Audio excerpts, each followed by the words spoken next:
and we're going to try this again. Oh, did I actually hit done? Because this is draft number 13. This is my 13th attempt at Alchemy. Good old lucky number 13. So let's hope I hit that before I hit the streaming button, but just in case. So, I just finished the previous draft. So I've got like a few more hours to kill tonight before I have to do anything. And we're just going to jump right back into it, and we are going to see if I can actually, like, 4 and 3. I will take 4 and 3. I would love to consistently do at least 4 and 3 with any set, really. Like, if every time I drafted I got at least 4 and 3, I would feel amazing about myself as a Magic player. Like, doing that consistently, like, with, like, serious consistency, where, you know, I've said it before, in fact, I said it at the end of the last video, the best Magic players in the world have, like, a 70-something% win rate. It's, like, not quite 75, they don't win 3 out of every 4 games, but it's getting up there. For the longest time, it was, like, a 60-something% win rate, where, you know, you win 2 out of every 3 games you play, roughly. Which, you know, when you think about it, if you play best of 3 at the tournament level, winning 2 out of every 3 games is exactly where you want to be. If you always won 2 out of every 3 games, literally, you would just always win. Alright. Alright, so this is the Adventure Matters guy. So that effect is super powerful. I don't know how many actual adventure creatures, though, are in this set. There are a few, but I don't know that there are enough to actually support him as an archetype. So we've been doing better with green, but I'm also looking at this Boreskir Tollkeeper, which is a pretty strong tempo play in the early part of the game. I did not realize she could choose lands, I don't think. Like, her ability to make your opponent's second, like, if you're on the play, and you pick your opponent's, like, second land or third land, like, you know, if they only have, like, 2 lands in their hand, and you pick, like, to have their second or third land guaranteed come into play tapped, when it normally doesn't. And now we've been past Ascend from Avernus. I mean, I'm going to take this card. There are a lot of good white cards in this pack, especially for a deck that has Ascend from Avernus in it. Returns all creatures and planeswalkers with mana value X or less from your graveyard to your hand. If you cast this for 6+ mana, it instant board. Like, instant board state from almost nothing. The more you can cast it for, the better. Obviously, like, the more things you put into play with it, the better you are doing. So do we want... We keep passing good white cards and taking good white cards. I want to take at least 1 humiliation, but I also just want to take stuff that for, you know, just take creatures and keep playing creatures and trade off my creatures, so that way when all of the dust settles and we cast Ascend from Avernus, we just win. I'm going to take the Pilgrim's Eye now. We don't have a second color yet, but we will eventually, and this is triple white. I want to make sure we get the triple white by the time we get to, like, 6 mana, so that way we can cast this thing. I'm okay with the blue card, like, specifically the blue dragon. Normally I'd be interested in the Vile Duplication if I was going to do, like, cool creature stuff, but I want it to be a physical body. Like, this is a sorcery. This does not come back with Ascend from Avernus and copy, like, one of the things that's already in play. We could also hear something on Watch and stay open for now. Like, Watch is okay. Dragon's okay. I think I'm just going to stay open for now and take the card. Ooh. Ooh, we got the Indestructible Trick and one of the better flyers. I think I'm going to take the Trick first. That is a creature afterwards. But yeah, I would like to have, like, one of each of them, and possibly, I think I would possibly want 2 hippogriffs before I would want 2 of whatever the toucaneers are called in this. That was the problem, because they had to print them with different names, because they don't do the thing that Ranger Squadron. They don't do the thing that Tabaxi Toucaneers does in Paper Magic. So they have the same artwork, exact same artwork, and different names and different game text. And that's, like, so weird and obnoxious.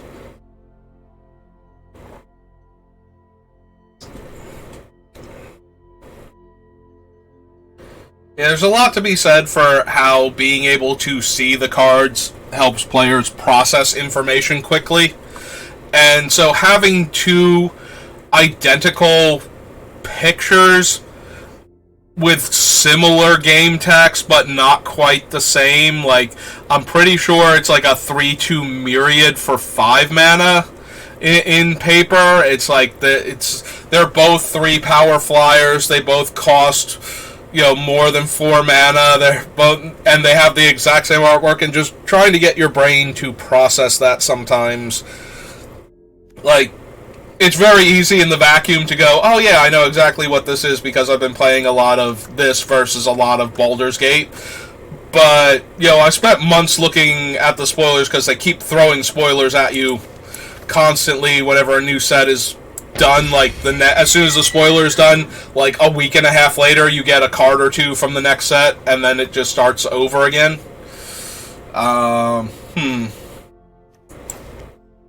Well, if we're going to take blue cards, I would rather have the Gate than the Soul Knife right now.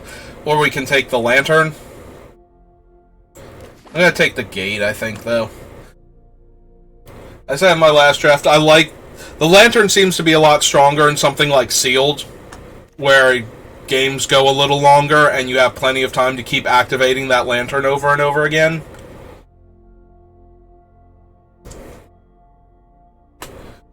Every time you have a land on top of your deck, it goes into play. Every time... And then you might draw another land next turn, but, whatever. And every time you get a spell on top, you can keep it. Or if it's not doing what you need it to... Alright, we're going to take the Stalwart. We don't have... Aside from the Tollkeeper, we don't have anything to flicker. Alright, well, blue has seemed a little bit open in each of these packs. I don't know if it's going to be open coming from pack 2, but it might be again in pack 3. That's 9 mana to get those guys back, so that seems like it's not happening. That's an okay combat trick that permanently neuters, like, one of their attacking creatures. In the early game, like, you give the one creature perpetual -2 power. I'm not thrilled, though, with any of these cards.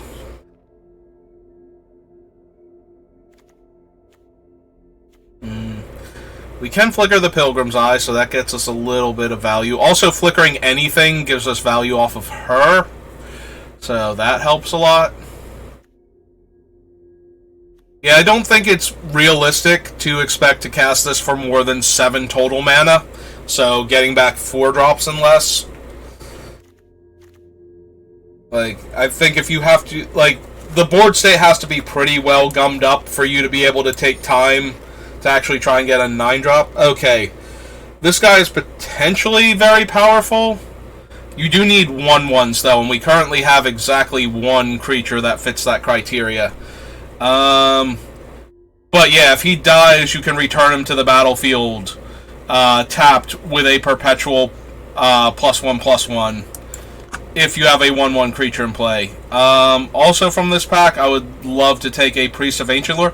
Priest of Ancient Lore might even be better. Like, we only have 1/1/1, and I don't want to have to run a ton of 1/1s for him to be good. Yeah, I think I might just take the Priest of Ancient Lore. It also backs up our Unicorn. Speaking of things that back up our Unicorn, this 2/2. This can choose a creature type. Creature you control enters the battlefield of that type or attacks, draw a card. I think we're all over the place. Orc Knight, Unicorn, Gnome Soldier, Dwarf Cleric, Thopter, Hippogriff, Tiefling Warrior, Cat Ranger. Yeah, we are all over the place with creature types. Like, that thing is never going to draw us cards consistently, so we're just going to take Steadfast Paladin, I think. Displacer Kitten. Whenever you cast a non-creature spell, exile up to one target non-land permanent. So right now we have Hear Something on Watch, the Blessed Hippogriff Spell Half, and Ascend from Avernus. Alright, we can acquire more though. And we do have a couple things that already flicker pretty well. And we might have a few more things. We could also take Dustguard, as she perpetually gives the next creature I cast +1 power, and the perpetual aspect of that means that the bonus is not going away. But sure, let's take another Priest of Ancient Lore first. Red Dragon would be super neat to flicker, but that's double red. I think I'm good taking a Contact Other Plane, get some card draw, and another spell. Krydle, on the other hand, is something I would very seriously consider splashing for. Right now we have Pilgrim's Eye to get a swamp. Krydle is very strong. I think I'm just going to take the Paladin, though, and stay on topic here. This is the one that... And then she can put counters if she specializes in white. I think I might want the Clever Conjurer. He is a ramp spell. Whenever you cast a spell, you may put it on the bottom of your owner's library. If you do, reveal cards from the top of your library until you reveal a non-land card. You may cast that card without paying its mana cost, and put the rest on the bottom of your library in a random order. Ability triggers only once each turn.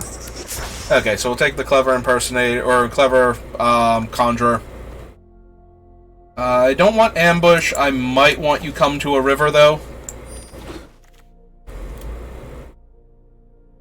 Githzari is medium. Dragonborn Looter is medium, too. But at least he's setting up Avernus.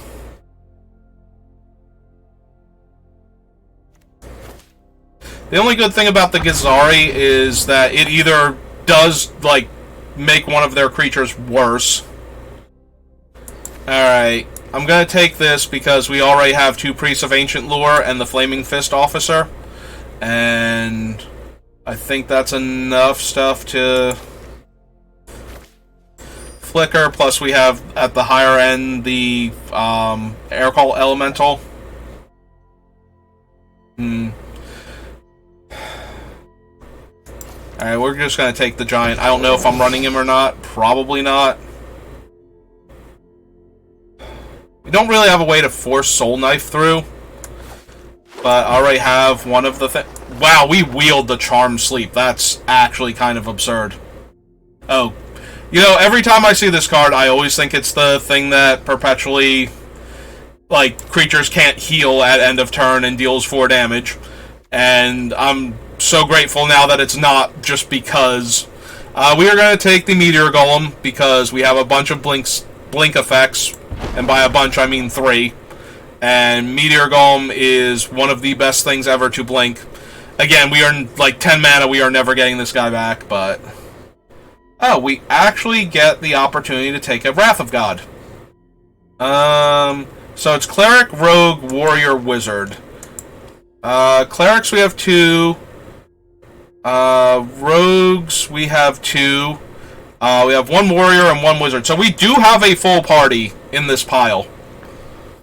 The other option would be to take a 3rd Priest of Ancient Lore, which is also actually pretty decent with the cards that we have. But I think I'm going to take the Wrath. That's a Knight.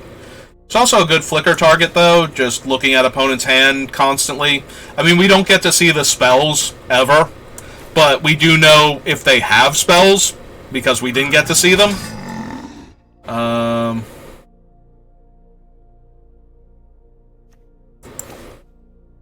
Hey, take another Pilgrim's Eye versus another You Come to the River or Dream Fracture.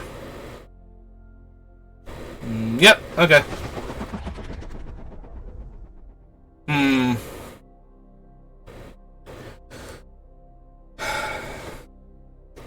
She's a really good aggro card, and then she's an okay flicker target. The other option is to take the Dawn Cleric and use it to remove certain problematic enchantments, or to just gain life. I don't think the Guild Thief is worth considering here. Yeah, we'll take another 3-1 though. And we already have Abler. So now I think I'm going to take the Dawn Cleric here.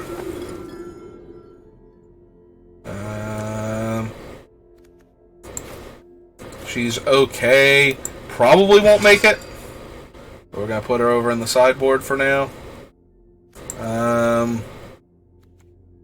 Oh, that's our rogue, is the Dragonborn Looter, and possibly the Soul Knife. Yeah, those are our rogues. Okay. Cat Ranger.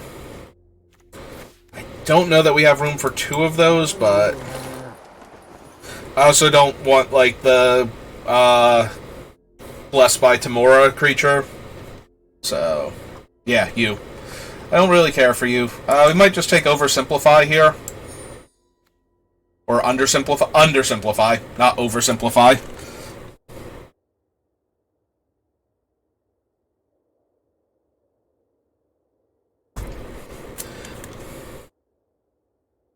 Yeah, I forget what those ice worms are called, but they do not look any cuter that tiny.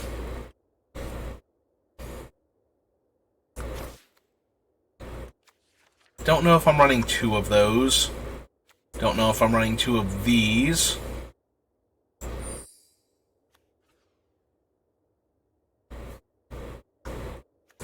Might be running 2 of that, though. Like, Clever Conjurer as a potential ramp spell.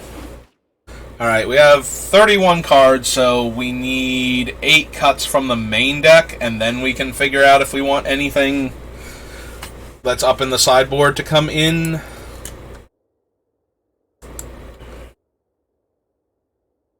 Alright. T:(creature. Swap those things out. Real quick. We have 1 rogue or 2? We have 2 rogues. Alright, so the Soul Knife and the Looter are our 2 rogues. I think we have enough good 2-drops here that we don't need the Looter specifically. And I really do not care for the Soul Knife in this build. Like, blue-black, where we might be able to make it unblockable more consistently, yes. White-blue, where we have no way to force it through, not so much. Displacer Beasts. We have 1, 2, 3, 4, 5, 6, 7, 8. So we're right at the top end of where I like to be with spells as opposed to creatures. So I feel like one of them... I think we can cut the Dawn Cleric. Like, it's okay, and there are a handful of enchantments that I would like to be able to destroy. If this were best of 3, I'd be excited to have him still as a thing to bring in out of the sideboard if I saw, like, you know, Charm Sleeps, the one that makes the 2/1 guy, and then is a pacifism for 4 mana. You know, like the Doomsday enchantments, like the one where you can pay lots of life to make the 3/2 in the treasure and draw a card. Like Black Market Connections, I think it's called. Like, those things, I would love to be able to bring him in against those, and I do kind of wish I had him in the deck for things like that.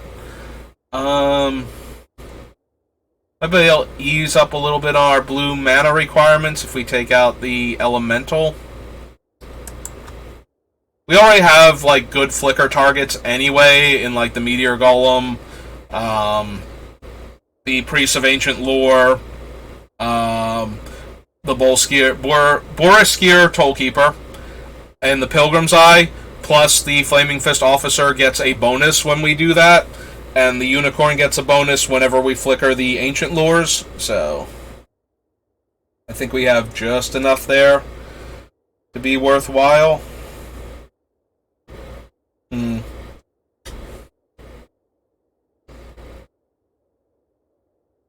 Whenever you cast a non-creature spell, so the most we could flicker with this thing, like we're probably not flickering off of that. So we've got 1, 2, 3, 4, 5, 6. Returns it to the battlefield immediately. Yeah, so it's not going to get saved by Stick Together.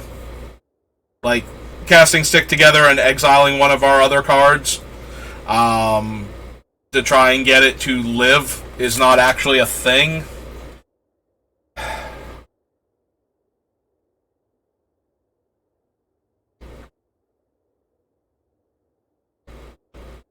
Alright, maybe... It might just be the Displacer Kitten. Like, as powerful as this thing is in, you know, like, Legacy, where you have all these cheap spells and you're constantly blinking stuff, we do have a few cool things that we can do. Most notably, it counters, like, targeted removal very well. Like, oh no, we will bounce your one thing, or we'll bounce something else and, you know, blink something while we're at it. And just dodge your targeted removal and do the thing. Maybe it's the Unicorn. We have 2 things that gain life consistently. And we have a bunch of 3-drops here. And we do need to make some room. And maybe cut the 1 Conjurer. Okay. I do like Clever Conjurer because it is a ramp spell. It untaps. It taps to untap target permanent. So on your turn, you can untap your land and tap it again for mana, and that is a great thing to be able to do, so. Alright. We'll run the kitten, though, because we do have a bunch of stuff worth blinking.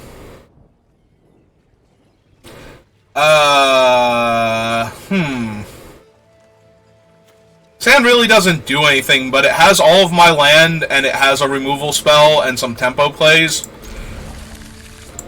But I'm gonna need to draw something very soon. That ain't it.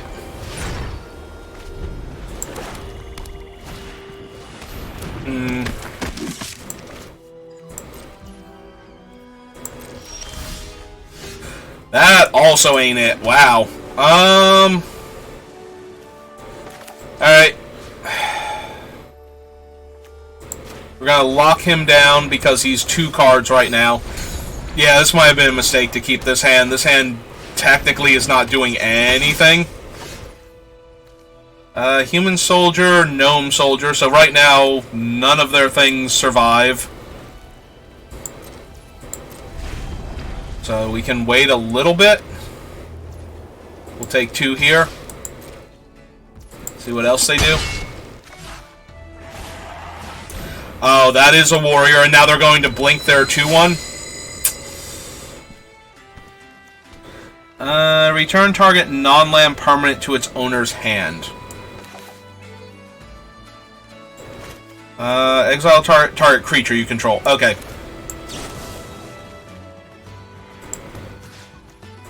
Alright, I'm gonna bounce the Charm Sleep back then. And now they can blink him. That'll make their other guy bigger. And we can Wrath away the 3/3, the token 3/3, and the 2/1. And then they're just left with the 1 3/3. And we have a removal spell for it, if we need to.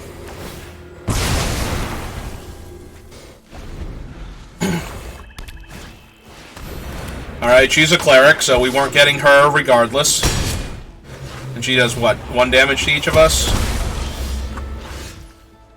At the beginning of your end step, and she's Death Touch. Death Touch lifelink. Deals 1 damage to each player. Death Touch, and when you lose life, you make Night tokens. So yeah, she's dangerous to begin with. So we're gonna play the land. Gonna play the 2/1. Gain a life and draw a card. Okay. And we will pass.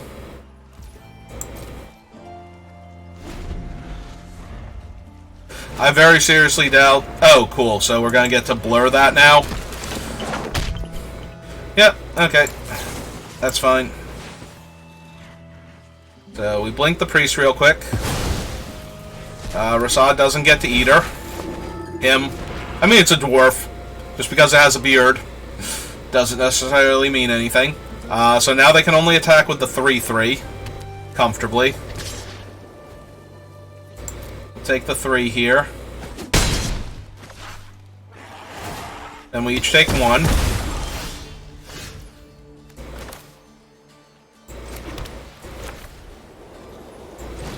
Cast out the Toll Keeper.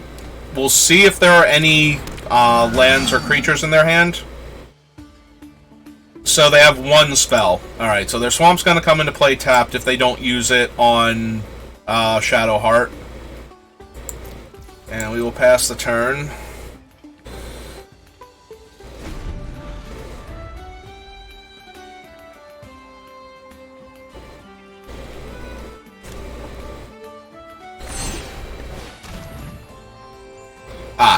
So they discarded a white spell.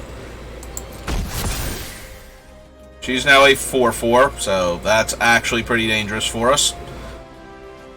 I guess they could still have a spell in their hand, but...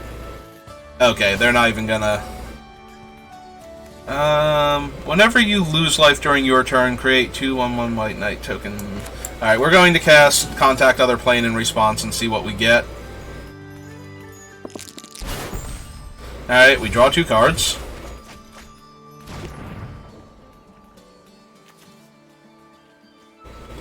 Alright. Yeah, this is gonna be a problem. She's just making 2/2s now.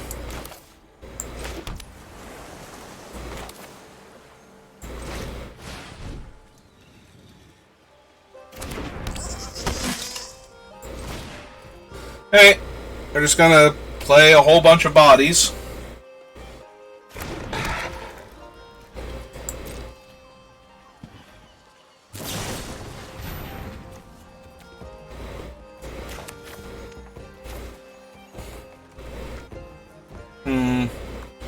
Yeah, I think it's worth it to protect the ability on the Displacer Beast.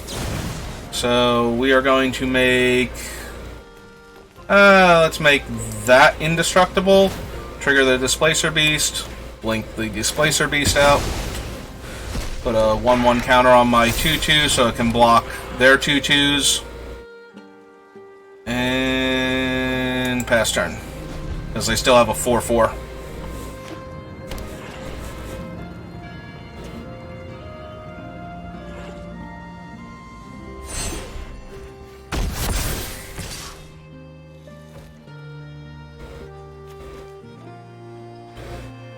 Does make a 4/1 Menace Skeleton. What's in my graveyard right now? Stick together, so I have, like, nothing for that. Alright.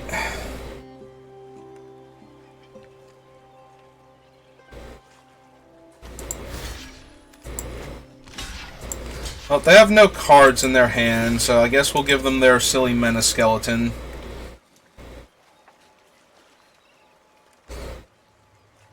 And trade off 2 1 toughness creatures. And grow my Flaming Fist Officer.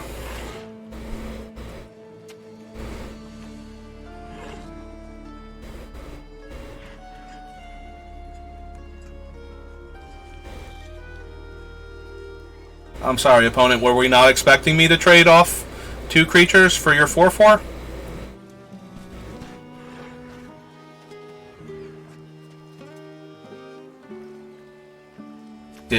Did we freeze?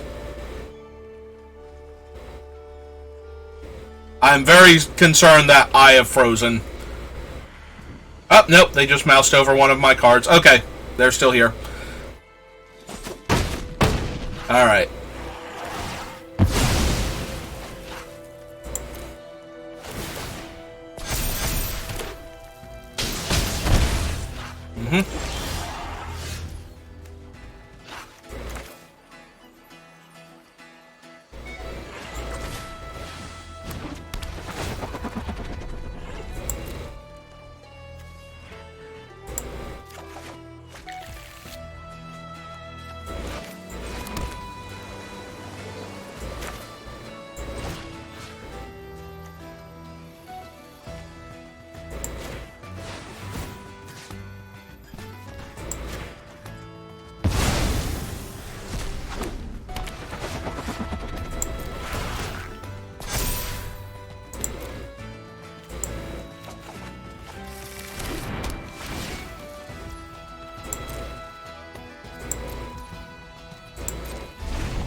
Alright, I gotta seek a... Well, seek a spell. I was gonna say seek a card, but... Oh! Yes, I'm sure that's exactly what they wanted here. Well, it was a 1-1. Okay. Alright, let's play a 2-2 lifelink. And let's play out a 2-3 flyer. That can give flying to my other creatures. And play out the land they know about. And... yeah, it's bash for 1.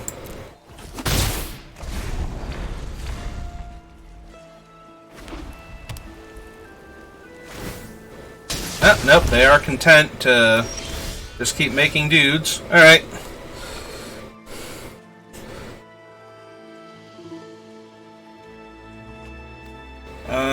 So attacking creature without flying gains... Okay, so we're going to chip in with these two.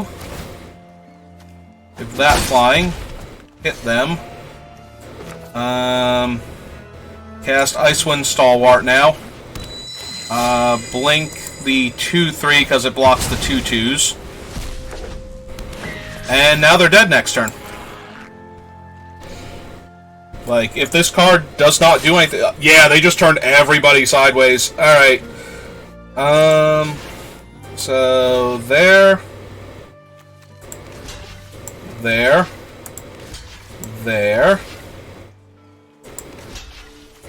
There. And there. Yep.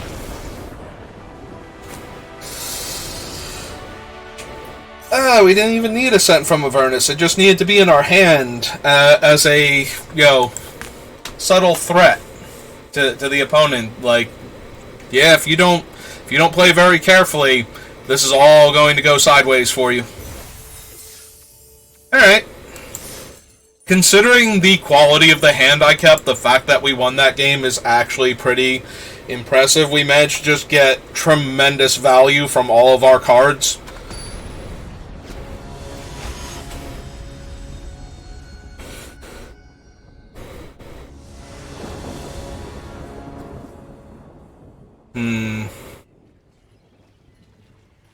We do get the Conjurer, and I only need 1 Plains for this hand to be amazing. So I'm really hoping we draw Plains next turn, but I will also accept turns 3 and 4. Oh, perfect. So now we just get to slam the 2-2 lifelink. And then we will get to play Priest of Ancient Lore, and hopefully they will spend their removal spells on those. And then we will be able to play out Clever Conjurer and ramp into something better. Or our opponent can have a 2-3 that makes all of our stuff sad. Alright, let's see what else you got.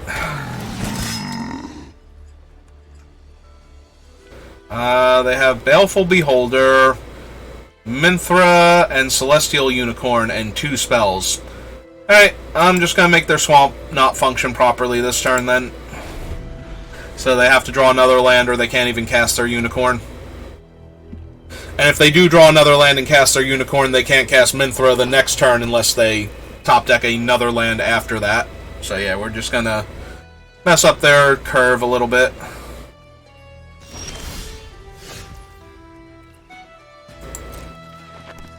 Alright.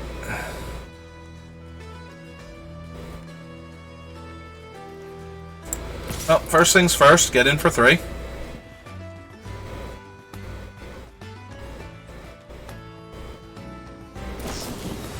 Ah, okay. That's fine. We will cast down the 2-1 and gain a life then, and see what we draw.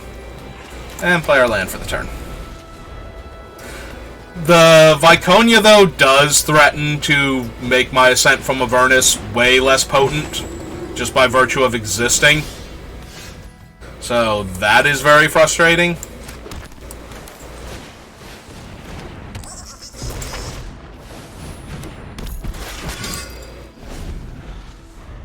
I would love to kill Vicona here just to make sure Ascend from Avernus just gets maximum value later on, but I don't see that happening. They're probably going to eat my 3-1 and play out their Unicorn. Yep, they're already looking to activate her. They might take the Boar Skier and flip her, but she still has the exile ability on her backside too. It's super frustrating.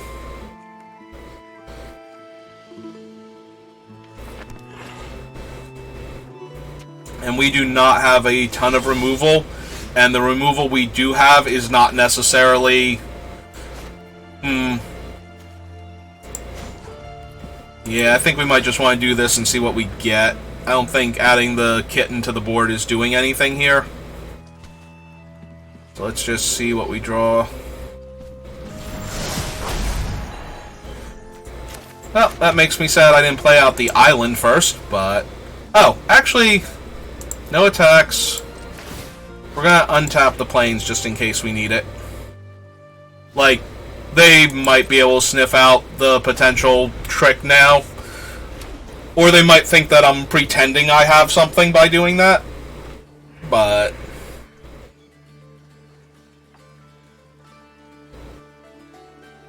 they also might think it's you hear something on watch instead of, like, necessarily the hippogriff. And so they might attack differently because of that. They're thinking about activating Viconia and getting the 3-1 now, which will let them see that it's the Blessed Hippogriff. Ah, nope, they are casting Celestial Unicorn. Okay, that's fine.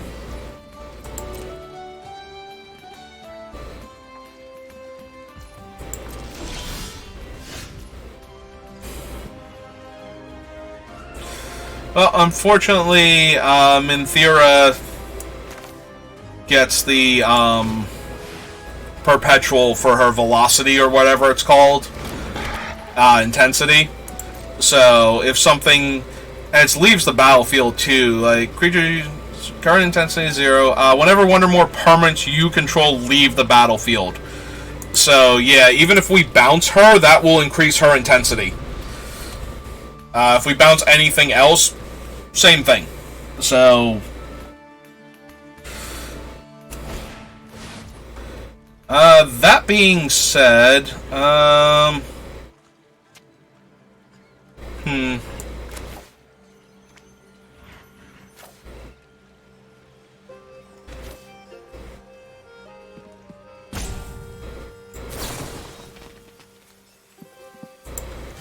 Alright, so we're going to bounce the Displacer Kitten, and we will use it to flicker the 2-1.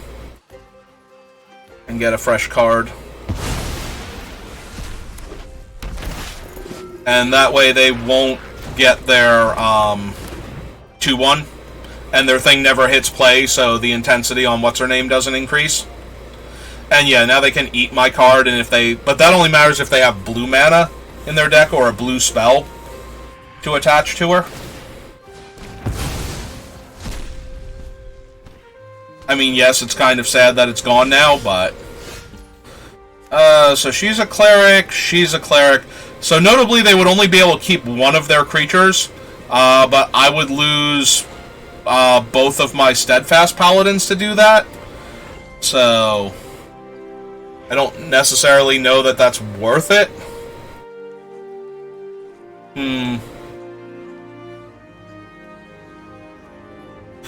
Also, do they keep Viconia, or do they keep Minthira, if I do that?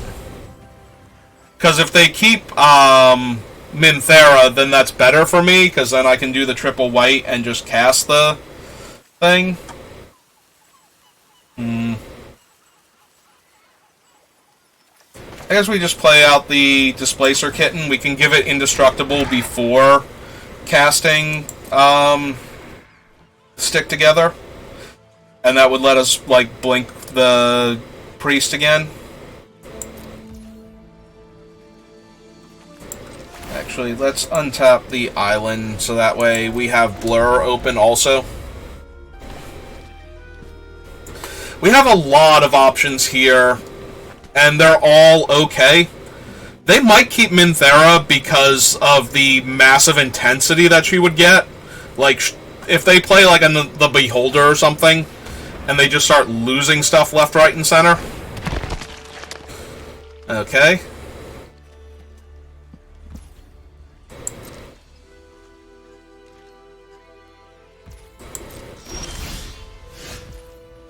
Alright. I mean, we had triple white with the Conjurer, but now if we lose the Conjurer, we still have it, so that's good.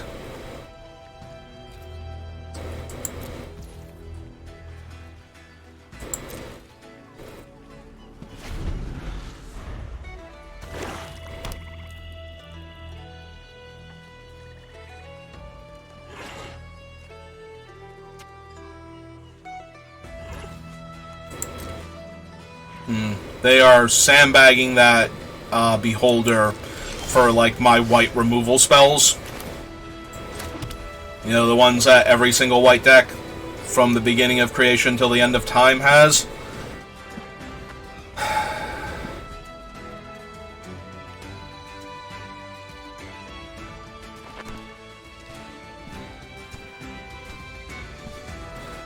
So, 1, 2, 3, 4, 5, 1, and 1, 2, 3, technically.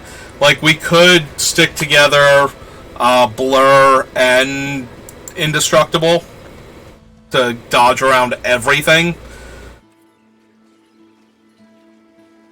I think we'll wait just a little bit longer. I would really like to, like, snag that Beholder out from underneath them. Or maybe like a dragon or something. That's another Cleric, though, so they don't get to keep that if they use Viconia, or if they keep Viconia or Minthera, so that should be fine. Okay, that's another thing we can just cast. Now, I like our position, like,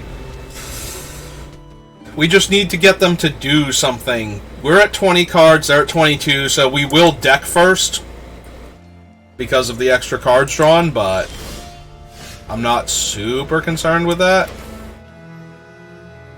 Yeah, okay, that's fine.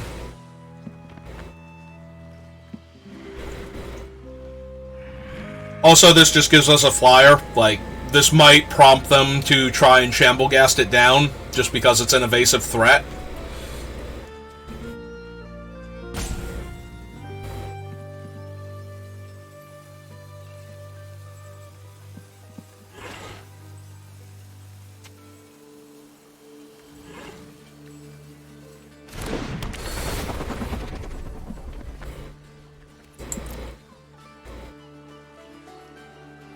Guess we'll take another Plains and play it.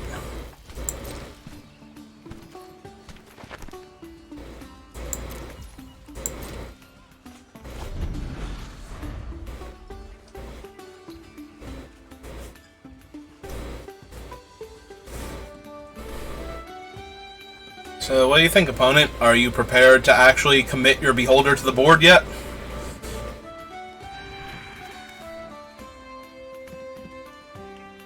Like, we might get to the point where we can cast Stick Together and Ascend from Avernus in the same turn, and if they tapped out for the Beholder, they will only have one creature left, and we will have a small army to work with.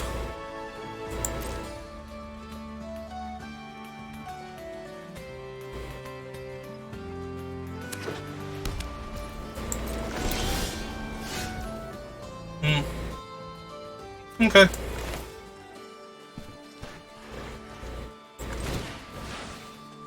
Well, let's see if we can see the stuff in their hand, or at least get some knowledge about it if we can't look at it. They have 3 non-creature, non-land cards. I'm gonna choose the Baleful Beholder.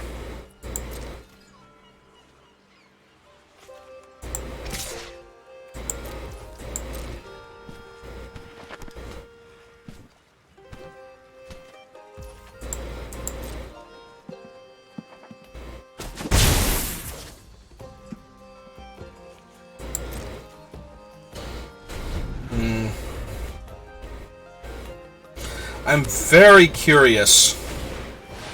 Alright, they drew a Priest of Ancient Lore, because we didn't get to see that, so that is definitely their card for the turn. That goes up to a 4/3.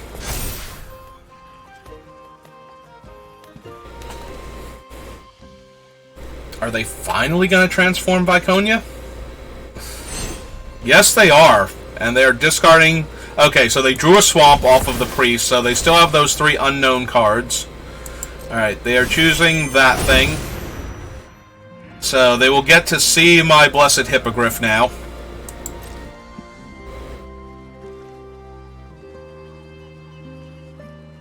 Oh, if they cast it. They have chosen not to cast it just yet.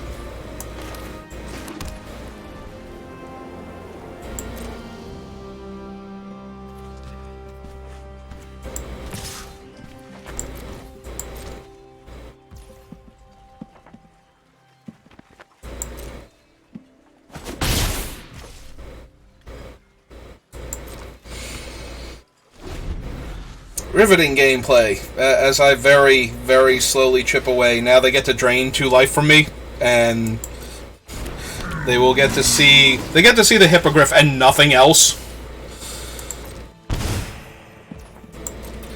Yeah, that does make the unicorn bigger. So yeah, now my Hippogriff will enter the battlefield tapped. So they know that my hand is just a grip of spells now. Okay, that gives them a second creature that lives through the Wrath effect.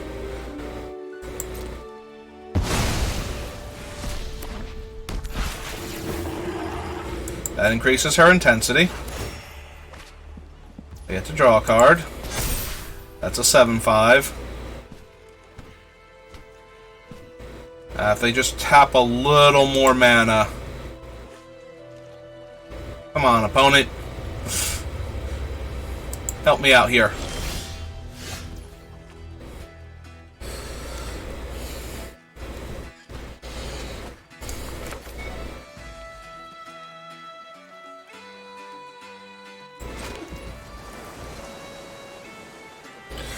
Let's see, if we go white, white, 1, 2, 3.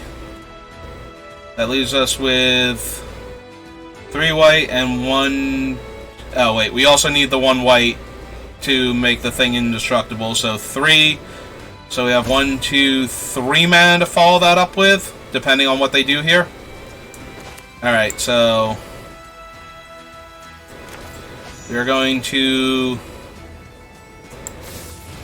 make the display... Oh, wait, hang on. What is the exact wording on this? Is it sacrifices? Oh, then sacrifices the rest. Okay, so we won't actually be able to save the Displacer Kitten here if we do this. Alright. Yeah, I did not realize it was sacrifices. I thought it was... So they only get to keep Viconia or the Unicorn. Or, Viconia or Minthera. And the 4/3. Yeah, okay, I think I still have to do this then. We do get 1 more flicker on the Displacer Kitten. So we're going to flicker him. And get another draw.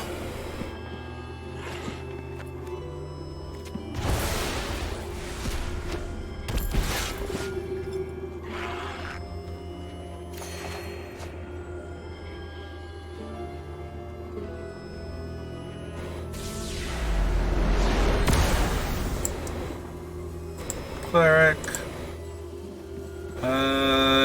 Yep, those are the only 2 I can submit. And they're going to choose Viconia. Or not Viconia, they'll probably choose Minthera.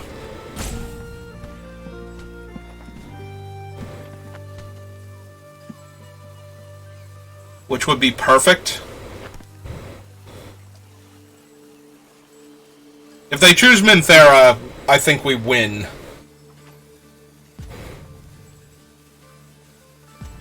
And they're certainly priced into choosing Minthera.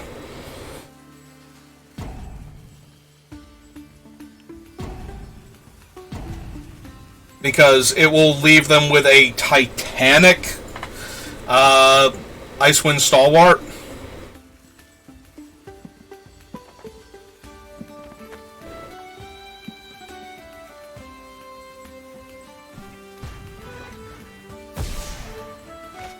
Yep, they chose Minthera. And now they're going to kill my Priest of Ancient Lore, most likely.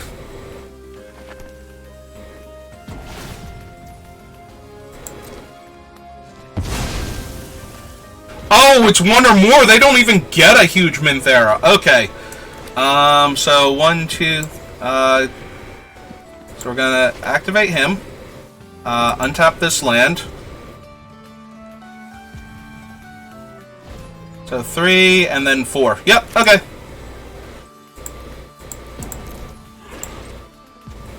And cast the Sun from Avernus.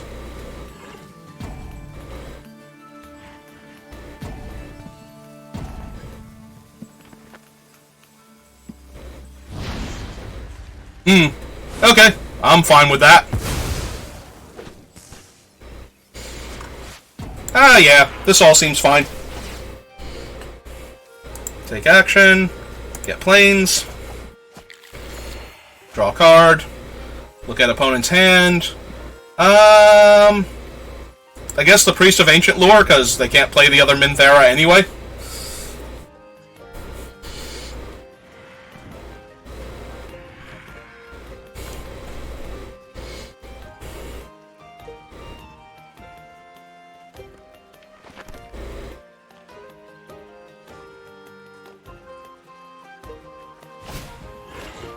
Yeah, they're gonna kill the poor little kitten while it's vulnerable.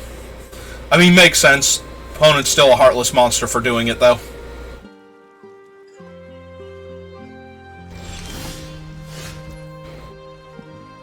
Alright, so since we know they have a Minthera in their hand, like, Charm Sleeping her doesn't make much sense. Except for the fact that we would get to attack.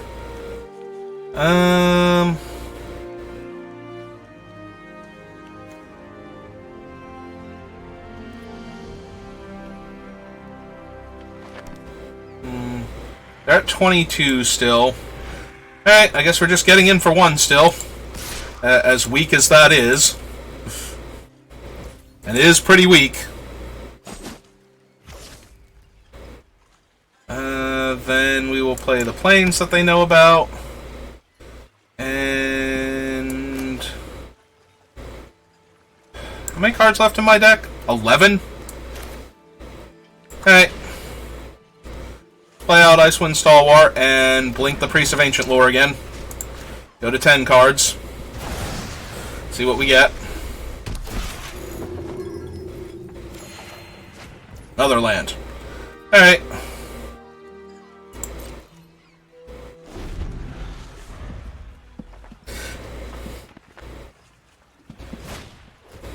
Alright, they're going to cast their Priest of Ancient Lore. Go up to 22.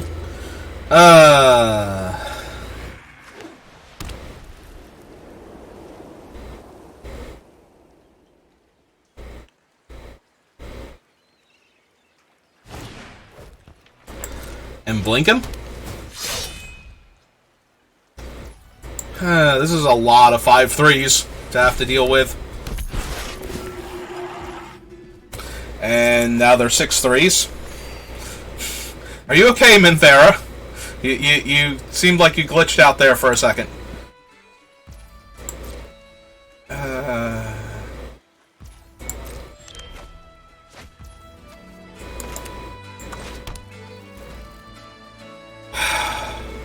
We only have 10 cards left in our deck. We do have to win this at some point in time.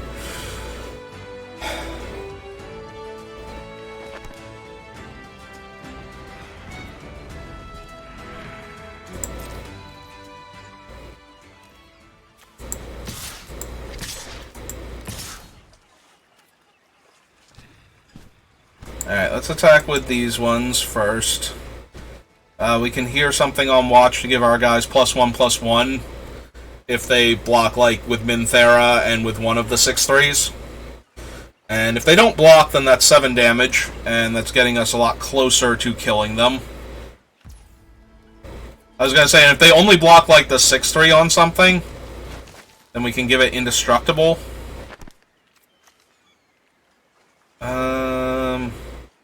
So let's see, we want to tap him, untap that as a blocker.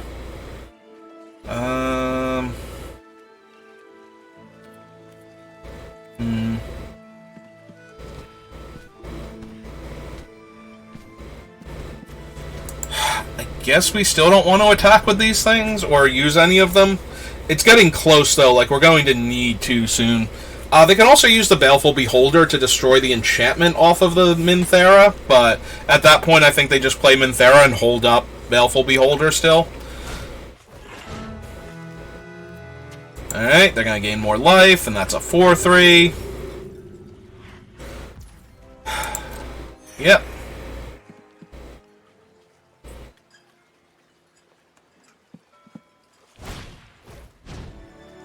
Oh, well, they will never have a 1-1 while Minthera is in play. So,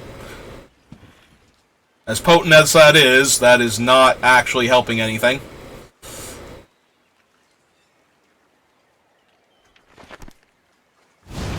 They're finally going to play out the Lantern. And equip the Lantern to one of their guys. And attack me with it. Oh, equip Minthera so that she gets bigger. But then attack me with the other creatures?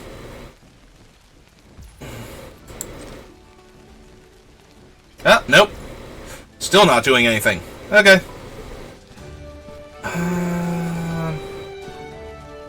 Alright. Listen, deck. I've already drawn more than enough cards here.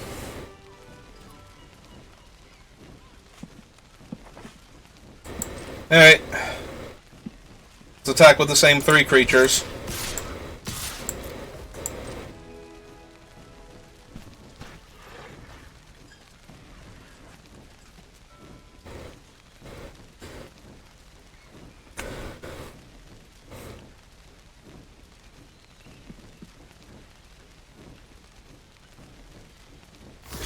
Alright, we're gonna put the 4-3 on a 3-1 finally.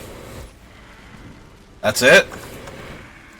Alright, I guess that's good enough. We will make that indestructible and see what happens.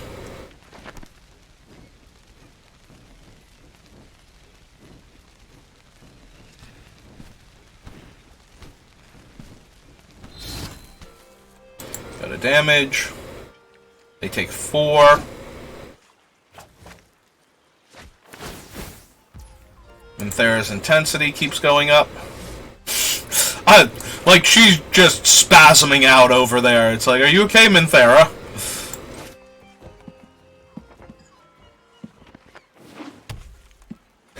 Alright, we'll play that. We will untap this.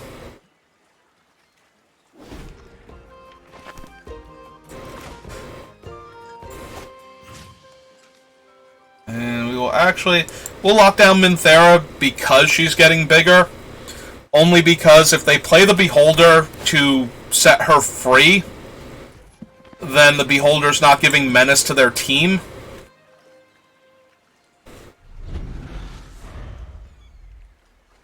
Yeah, and the musical glitch is weird right now. Like, the music just keeps fading in and out, and the sound effects are, like, all over the place.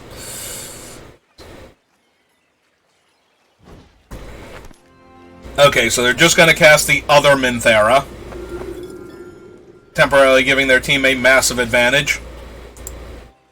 Oh, they chose the tapped one, though.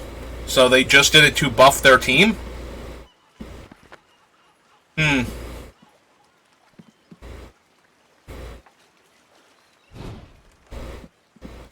they're going to drain me another 2. We can't really do anything about.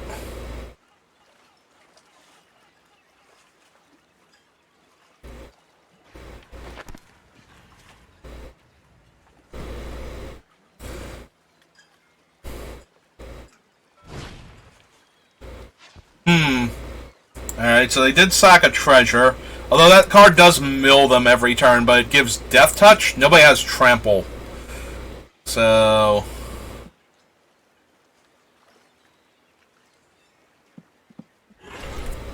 Okay. Yep, he's an 8-4 now. You did it. I'm down to 7 cards in my deck. So we will go to 5 in the air.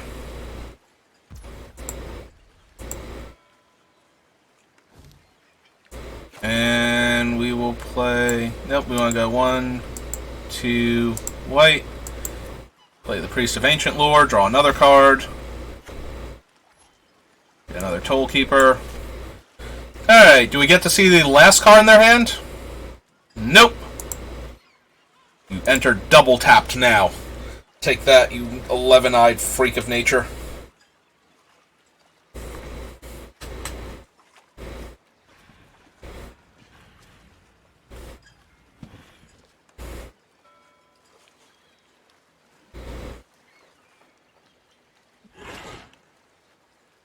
Alright, they're gonna go for it.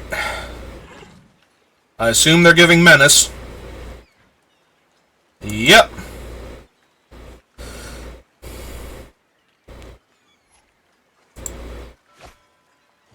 And something gets a counter and Death Touch.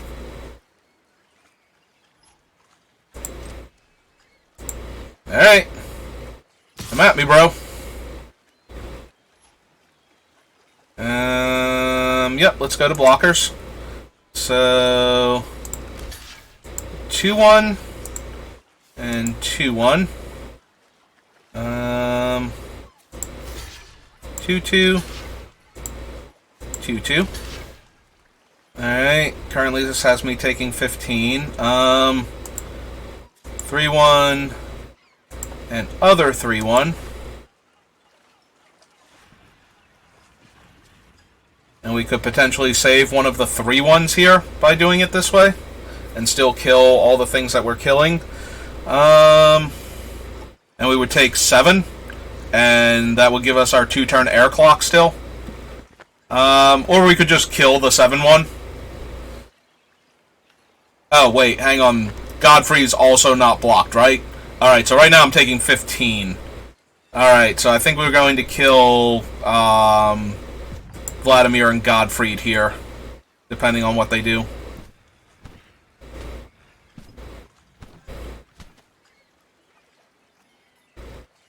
Do we even need to kill them?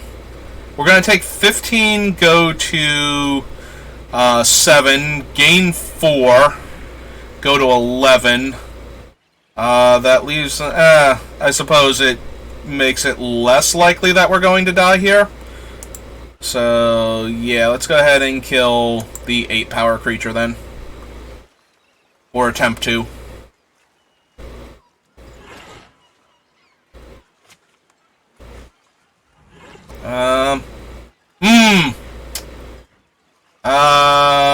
Shit. That's pretty bad for us. Hang on. We have 3 timeouts left. Okay, so we currently have 2, 3, 4, 5, 6 in the air. They have no untapped creatures, so 5, 6, 7, 8, 9, 10. We would need to find one more point of damage somewhere. I forget if we actually have one more point of damage anywhere in our deck. Alright.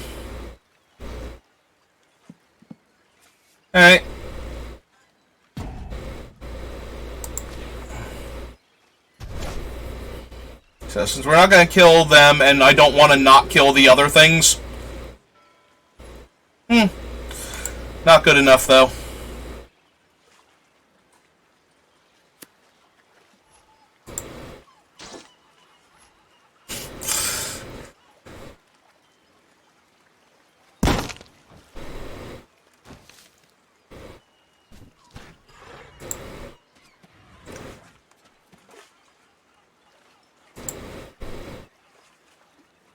Alright, so 2, 3, 4, 5, 6, 7, 8, 9, 10. Oh! They did go to 11. I missed that somewhere. I missed that we were going to kill them if I did the other creature. Alright, so they have 1, 2, 3, 4 attackers. And I'm going to have 1, 2, 3... We're going to have plenty of blockers. Okay, so we're going to cast this. We're going to cast this. We have 3 cards left in the deck. I'm going to decline then. Go next. 2, 3, 4, 5, 6. Give that one flying. Go to damage. Play an island and pass turn. Yeah, if I had just done the other 3-power creature, for some reason I miscounted. I thought they were going to have 2 more life, and they only had 1 more life. So we actually could have killed them there if they had stone nothing.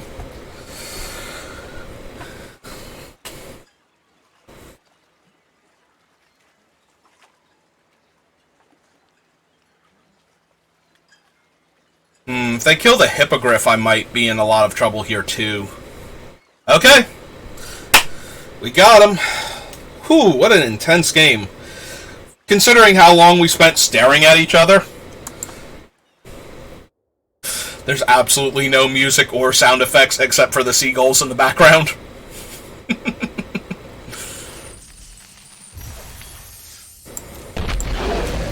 Ooh, we got Frenzied Devils. Okay.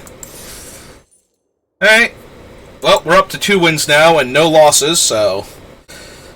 starting off way stronger than any of my other drafts, I think, in this format. Maybe we had another 2-0 start?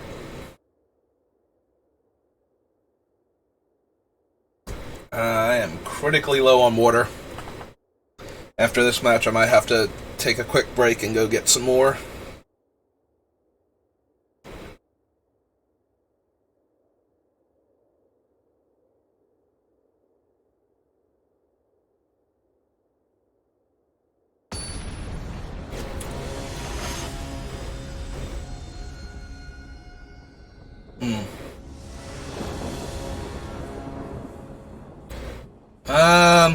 Well. Oh, that's true. We never saw our Meteor Golem last game. That was one of the 3 cards still left in our deck. I completely forgot about that. We're keeping this because we have 2 mana, and once we hit our 3rd land, everything is amazing. So... and in the meantime, we have Boris Gears, so... they have 1 card we don't know about. I'm gonna have one of their forests come into play tapped. It doesn't really change, what they can do. Like, they can easily play around this unless they have a very expensive card, either as their last thing. Yeah, like, they can just do this now and either play, like, the swamp the turn after that. Alright, I am a tiny bit frustrated now by not having drawn our land, but that's okay.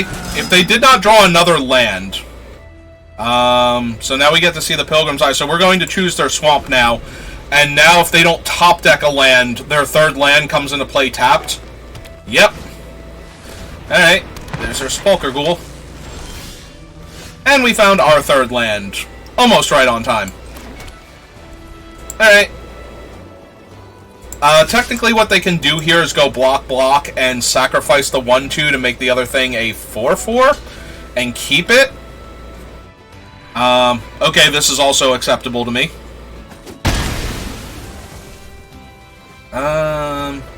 So, all of the creatures that they can cast, trade with Priest of Ancient Lore anyway. So, we're just gonna run him out. Like, I don't have to worry that they're going to play a 2-3 and brick him off this turn, so... and now we can cast, like, the Flaming Fist Officer onto this board state and attack with both, and she'll get counters for things leaving play.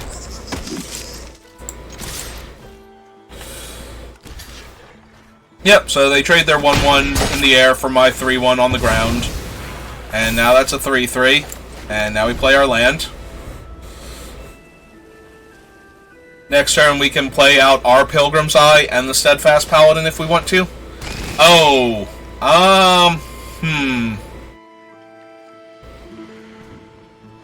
They'll have 5 mana?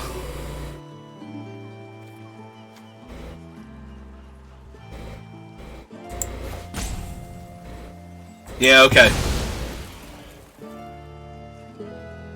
That gives us time. Not a ton of time, but time.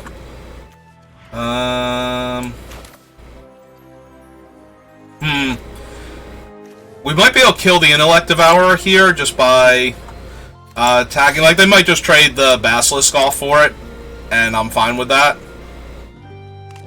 Yep, okay. Alright, in that case, we will cast this out, get another island, take action, play the island, and play out the Paladin now, and pass turn. There's their 6th land, so we will have to bounce and give them the plains next. Oh, cool, Viconia again. Always a good time when Viconia's around.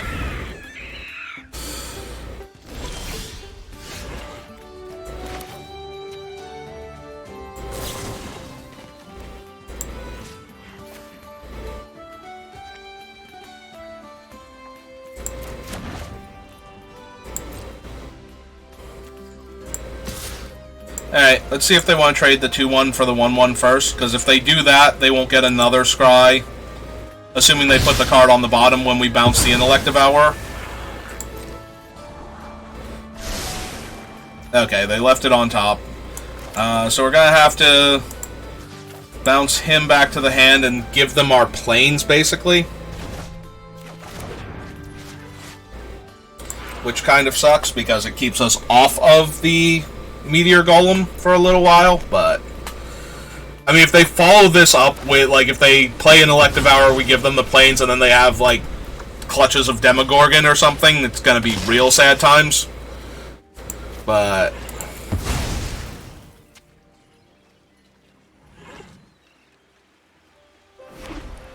yep, and they immediately play the land. And flip Viconia into her other forms? No? Not yet? Okay.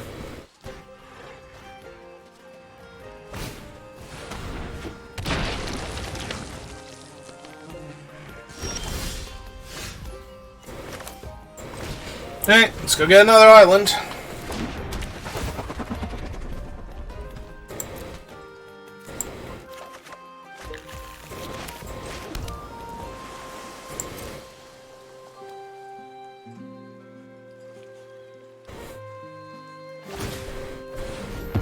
Yep, they're just gonna eat cards out of our graveyard now. They took those two, so they did take the 2 creatures.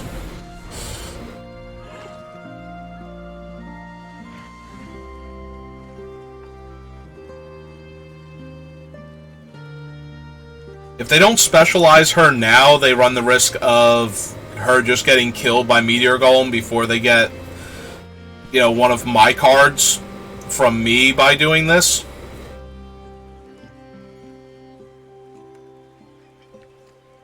I don't know which one they want, though. Let's see. So they can do the black one. They can do this one. They could get, like, one of the ones for free. Oh, they're doing it for green. Perpetually gains +2/+2. Okay.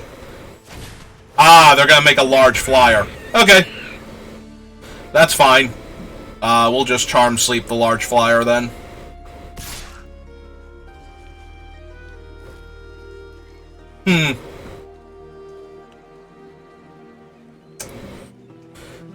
I mean, it kills both of my creatures, but it gets Viconia off the field, which I think I'm okay with.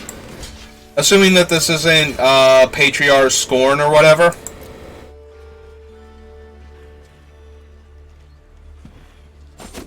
Okay. That's true, there's the other one that gives +1/+3 until end of turn. The 1-mana combat trick. You're ambushed on the road or something.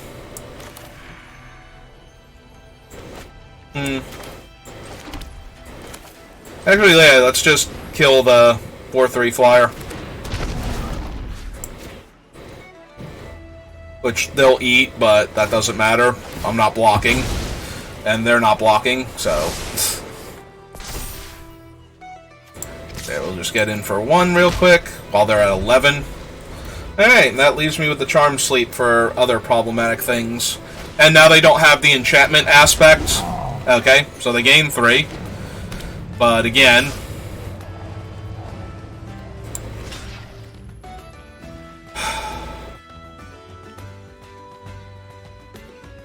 they would have to sack the 2/4 and deal me no damage for this to work.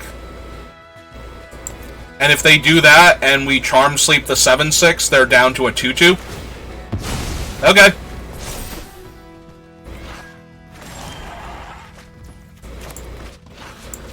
And yeah, they are down to a 2/2. Play that.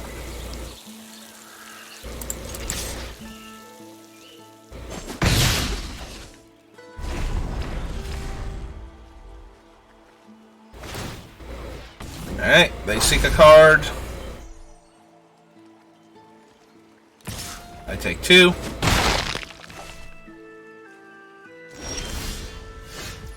I'll seek a card. Cancel. We want to go 1, 2, 3, 4. Because we've drawn our only double blue card, I believe. Alright. I mean, I'll take it. Get in for 1.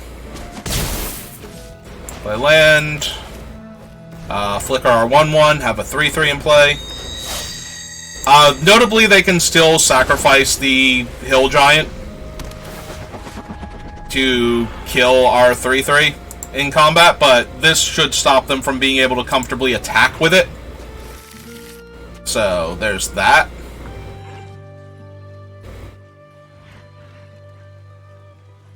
Oh, is this the band together? It felt like it might be band together there for a second. But yeah, if they attack us with the 2/2 and they don't have another creature, then we can attack them back for 4. So this is no longer a good clock for them. Like, we have too much life, they have too little life. Okay, now they've killed our 1/1.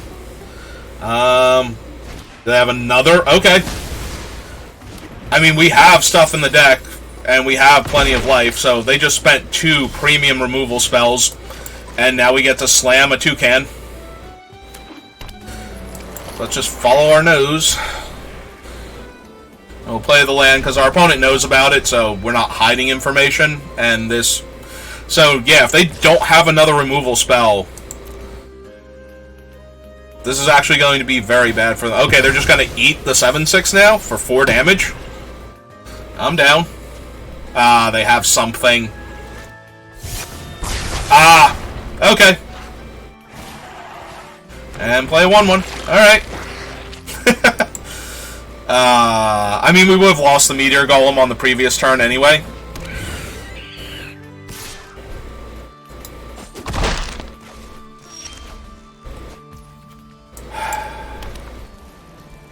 Target creature I control. Okay. Yep. Yes, opponent, more. Don't hold back your things in case I top deck. Please. Please don't hold back.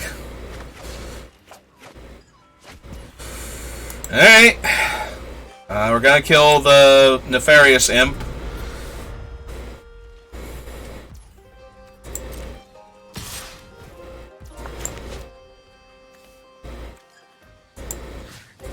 Make sure I select the correct one. This game is far too close for me to punt now. I mean, I can always punt, but... left it on top is not a good sign as we go to 6. Alright. Oh, this might be very good. Like, if we get to block the Shamblegast and they think they're going to kill the Paladin, and then we get to... Okay, yeah, they're not even attacking on the ground with it. Alright. Alright, let's get our 2 life back. Alright, and they go for the -1/-1. Yep, okay.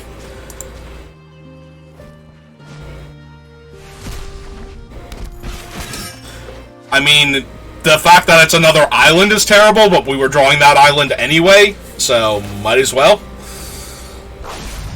Unfortunately, they've had a bunch of extra cards drawn now, too, and some scries, so... we're still probably not great here. Okay. Okay, deck, I see you. So... yeah, This might prompt a concession. So 7, 8, 9, 11, 12, 13. We get to do it for 10.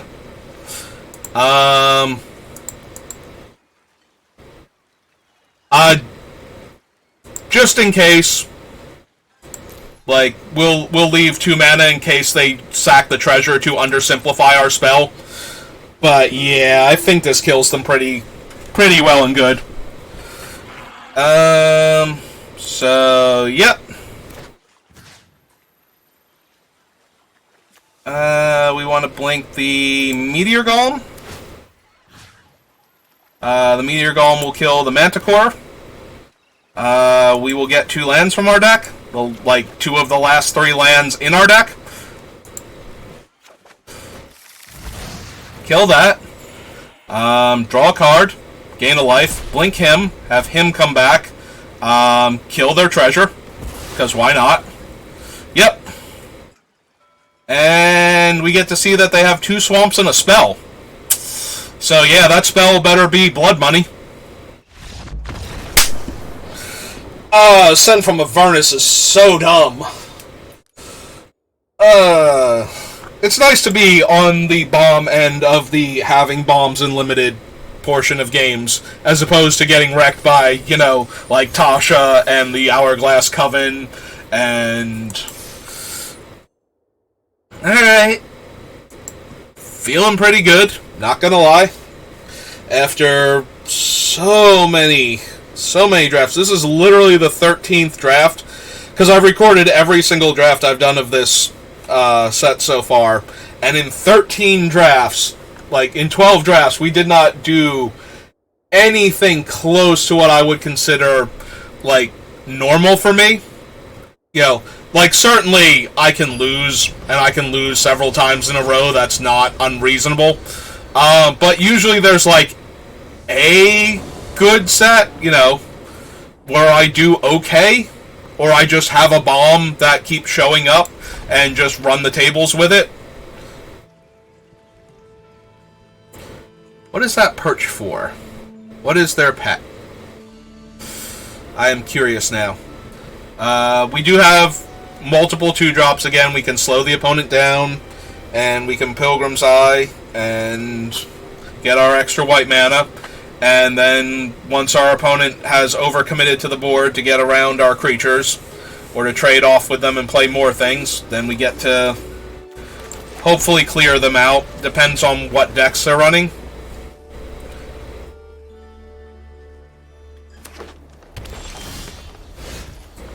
Not gonna lie, green is actually a good sign. Green has a lot of the monsters, like the actual monsters.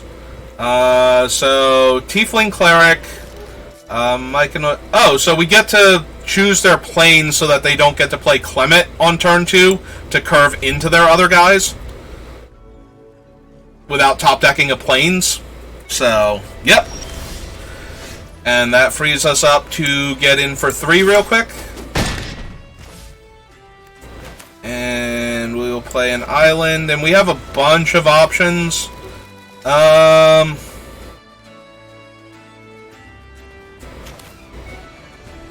Alright, I'm gonna run Borskir out, and I think if they don't have another land, yeah, if they only have 3 lands, then we're going to choose the mountain, so that way they can't play the Myconid this turn without top decking a land. So now they'll play Clement. It gives their guys +1/+1.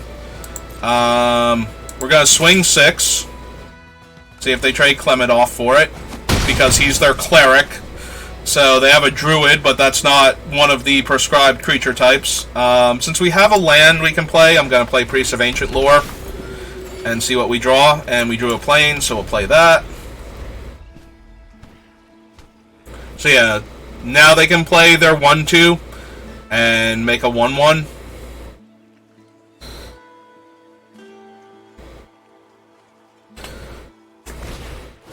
Oh, they have a Pilgrim's Eye. Okay. That's neat. Oh, did we see that? We knew that was there, right? And I completely forgot that was going to be a 2/2. I mean, that's still fine. We can still jam for 5 and let them trade it off. Right. I think maybe it was covered by their head. Like, I could see the dragon and the myconoid and everything, so... Alright. They'll probably block the 3-1, which will leave our 2-1 alive. You know, for party purposes and for blinking purposes later on. In the meantime, yeah, we probably should have played this first and then the land. Now they know we have a land. Like an extra one. We will take the plains, though. 1, 2, 3, 4.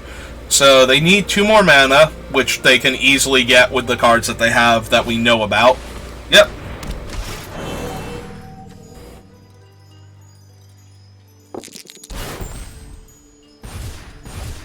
Well, they get to play one of them. Also, they got a blue mana source, so... And they already played a dragon, so I'm going to assume that they have, like, scarier dragons in their deck. So I'm going to try and sit on the Stick Together and the Charm Sleep and make them have, like, a better target for them than a 3-3 on the ground. Because right now we're just, like, chipping away. Like, yeah, they get a 2-3 now and a 1-1, but... Alright, they're going to keep ramping. And fixing. Well, Tiamat's not in the set, so they're not going to get a black mana here. Well, that is adorable. So, let's bring them down to 10. Alright, I'm going to wait one more turn. They will probably cast the dragon this turn. We'll get in... Oh, we won't get in for one more. We'll get in for 2, though. Oh, they'll get a 1-1 after that. Yep, okay. We take 6, go to 12. Maybe they don't cast anything because we're taking so much damage here. She is a human monk, so we will still kill her. And then we will Charm Sleep the dragon. 1 top, 1 bottom. Okay. If they have another non-party creature that they want to cast here, I would be all for that. Like, please, OP, if you have one more. That's one more.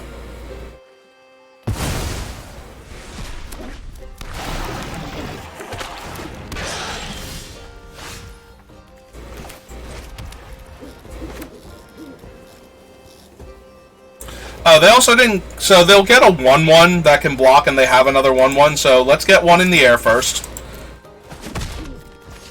And yeah, let's stick together. So I'm going to choose that and submit 1. And all their stuff's going to die. And they're going to be left with a dragon in their hand and a 1-1 on the ground. And we're going to play this 2-2 and pass the turn. Okay, so they have a land, an unknown, and the dragon that they're going to cast.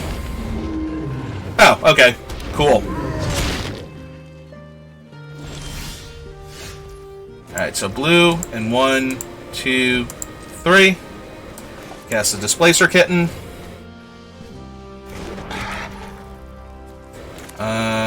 Then cast Charm Sleep on the 5-5. Triggering the Displacer Kitten.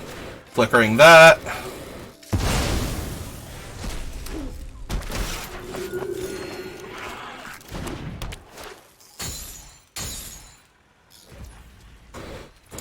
Play my land, go to combat, attack for 2. I will probably hear something on watch to kill the 2-2 and gain 3 life and just leave them in top deck mode. Oh, and I get to draw another card too. Wow. So yeah, Displacer Beast blinks that again. Yeah, I forgot I was going to cantrip off of this and gain another life. So yeah, no, that's 1,000,000% what I'm doing now. And they're going to sack that so I don't gain life. That's fair. They haven't used that yet. That was the one that they fetched before. Alright, opponent. I've done all my cool things. For now. Until I draw more. What have you got going on? Okay, they're going to activate that. So it's a 4-drop. They can cast it, and they kept all their cards. Ooh, 3-5. Actually kind of a problem. especially if we're going to top deck lands now. We're still okay, but yeah, we needed a spell there. They'll probably loot. I was gonna say they'll probably loot with him. I don't know if they. Is he at sorcery speed? No. So, and they exiled Underdark Basilisk. Okay, play out the 4/3. Not surprised to see that in their deck. Ooh, and a Battlecry Goblin, but we will gladly. Jesus. So we're gonna trade off in combat, and then we're going to ascend, and it's gonna be ugly. The only way this gets any better is if we can get like the Golem first, because we do have the mana to get him back. But yeah, I will gladly trade like Priest of Ancient Lore here, and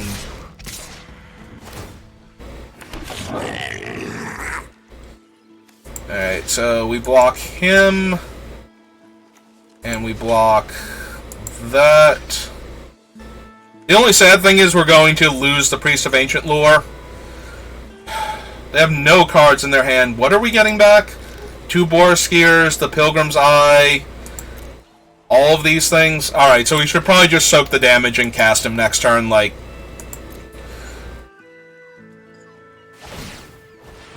We're gonna get to draw another card on top of that. Oh, this is dangerous with the Muralist. Alright, I'm gonna cast him and see what they do about it.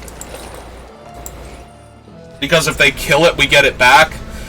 If we block with the Muralist, though, they might, like, have Muram. And Muram's super dangerous. Like, I'm genuinely concerned what happens if they have Muram here and we give it to them. Because we don't have an answer to Muram in our hand. 3, 6, and we... Like, the thing is an out to it, though. The Golem, but yeah, I think we're just going to take the damage here. I just wanted to see if they would kill it with, like, damage or something. Alright, we'll get another one. Cast the other one.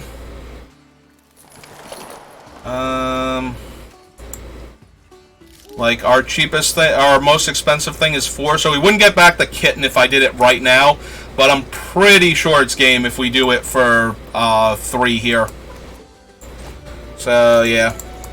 Let's just do it for 3, get back all of our stuff, except for the kitten, and then I think the opponent's just dead.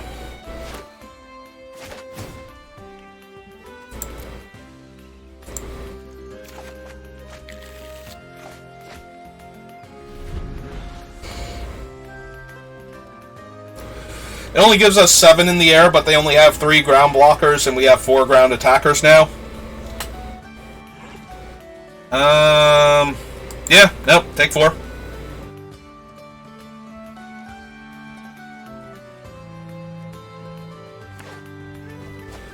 Alright, that will let them cast the Basilisk, but that tapped the guy, so that's a 6 of one, half dozen of the other situation going on.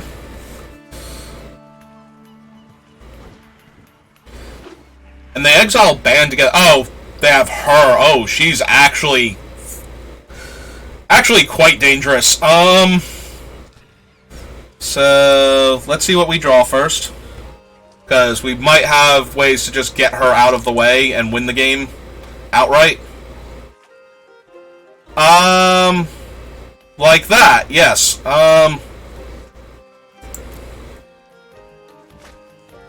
So we're going to bounce her now. Return target non-land permanent to owner's hand.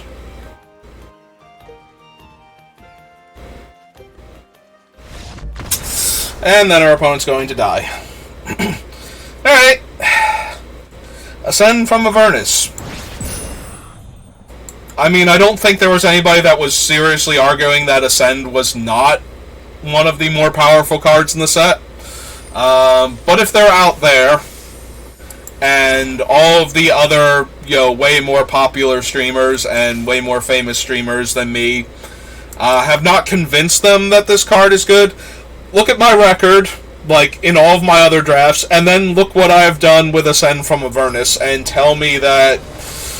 I mean, granted, I think the deck is just drafted slightly better than some of my other drafts, too. And I have been getting very good draws overall. And we are going to keep this because we are 1 mana away from casting our 3-drop to hopefully find a land for our 4-drop, and we drew a... Oh, that is the tapped one, though. So that's a little awkward, so we'll run out this one first. That is awkward, though. I hope we draw another untapped land so we can cast the 3-drop first. Alright. We did not... cost 4 mana to make that thing unblockable, so I'm just going to pass the turn. I don't want to give them the counter on it for free for attacking us. If they attack here, I was going to say we have enough going on. Oh, also they missed a land drop. Oh. Alright. We'll just put the pressure on them then. I guess they could have the undersimplify, and they'll make this thing a 2/2, but I don't think I super care about that. Like, if they counter the Priest of Ancient Lore with undersimplify, okay. I was gonna say, then I just have the 3/3 next turn. Ah, they have Kaleem. Okay.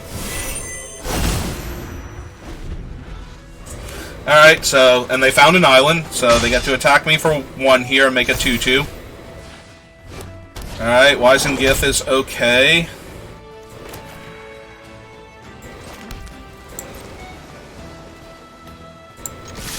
I'm assuming they're going to block the lifelinker, but maybe they block the...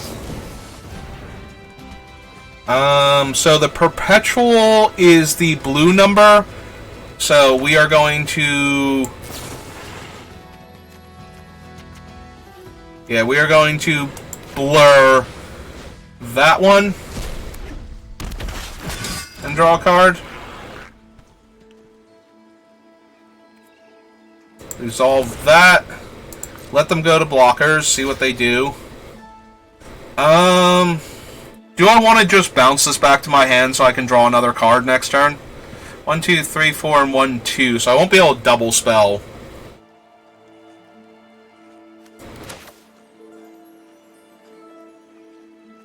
I can bounce our Wisengith Zari instead, so that way they don't have a second creature to block with.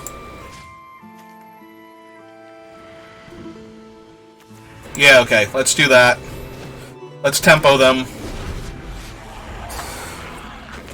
As opposed to drawing the card. Like, right now, they're strangled on what they can do. Alright, they're gonna bounce that back, deal me 2, and play out. They're 2-1 again. Oh. Well now. Look who decided to show up. Alright, so we're gonna play out this. Blink that, gain a life and draw a card. And then we're going to play out the 2/2 that they know about. And then we will jam basically every turn.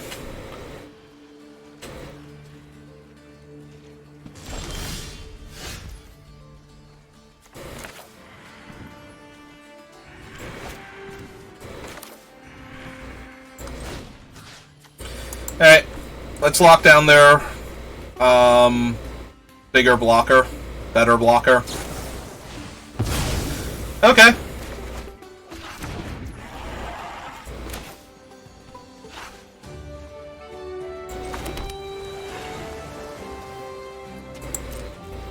Alright, I will offer the trade then, and see what happens.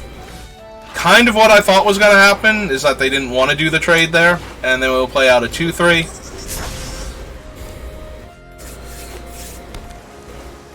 They continue to draw islands, so is their deck mono blue? It might genuinely be.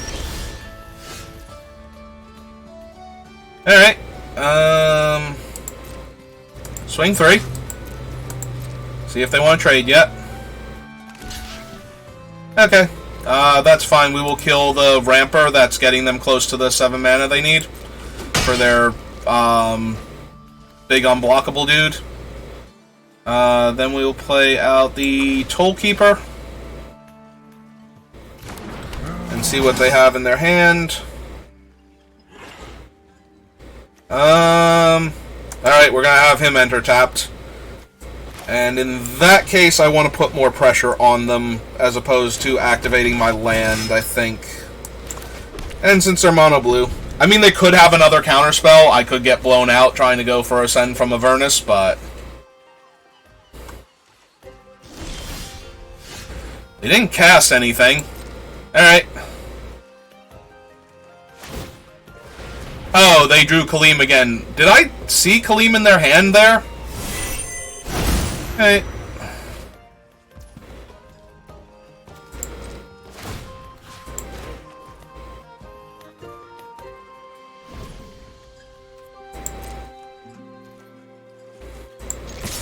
Alright, let's jam. Yep.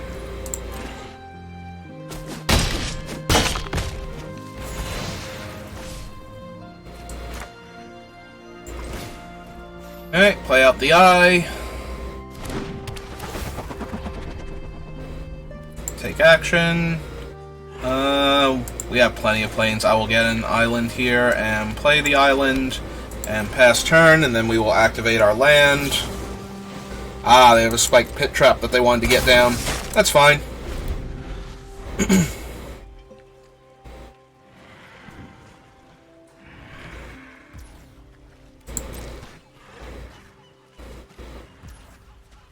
I would have been genuinely shocked if they attacked me there.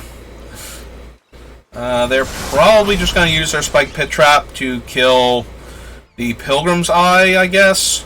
So let's swing for 1 real quick. Cast a 2/1.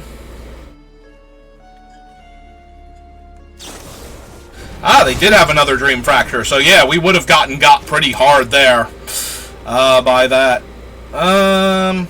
Yep. Cast a Cute Kitten.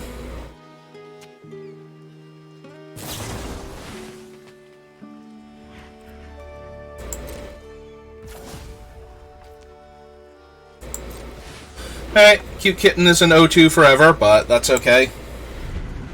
And now they can pit trap it if they want to, but alright, they're up to 6 mana.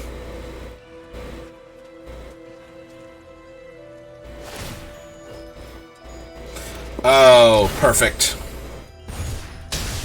Alright. 2, 3, 4, 5, 6, 7. And they have 1 mana open? Okay. Oh, never mind. They are actually dead. I missed that I had 2 mana. Yep. Okay. I mean, we basically had it all that game, and the opponent's attempts to leave up reactionary cards meant that they didn't develop out their board, and that they took too much damage, so that went very well for us, all things considered.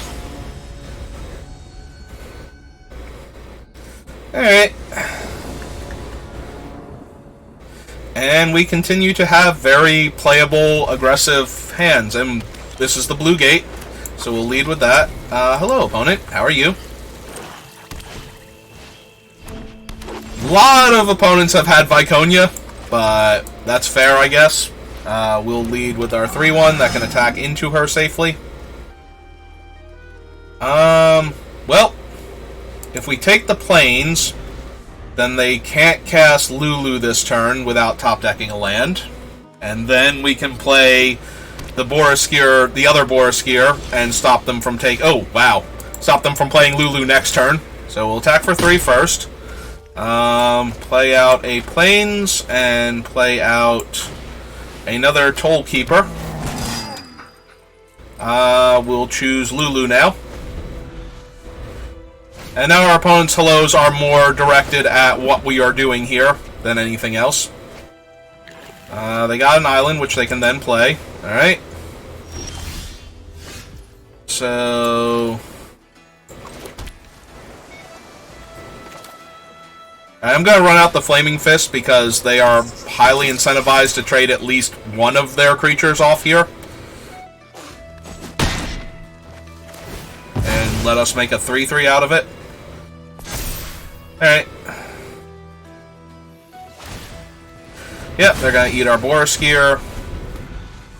They might discard one of the spells that they can't afford to cast if they want to get that thing going. And then drain us for 2 to try and stabilize.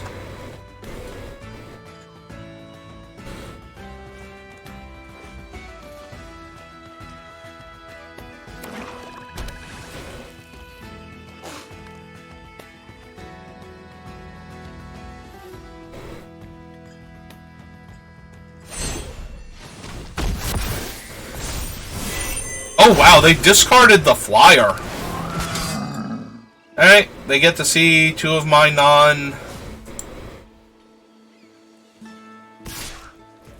I'm gladly taking 3 here. And then they play Lulu. And get our boon. Alright. Alright, we're gonna play the Boriskier out. Come and play tapped. We don't get to see anything. We will attack with both and see. I'm assuming they're going to put that one there. So what we're going to do now is bounce the one that we just cast back to our hand, making this thing a 4/4 and eating theirs and dealing them 3.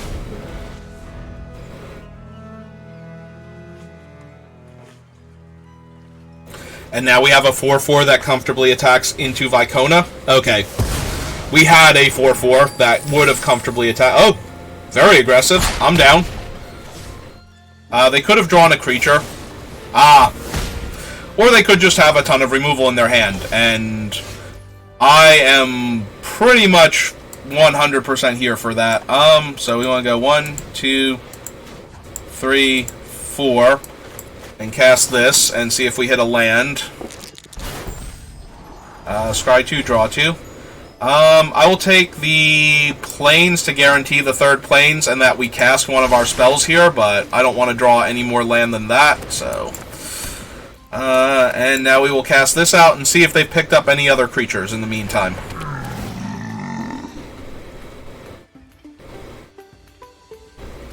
Okay, it is 2 spells. It is 2 non-creature spells.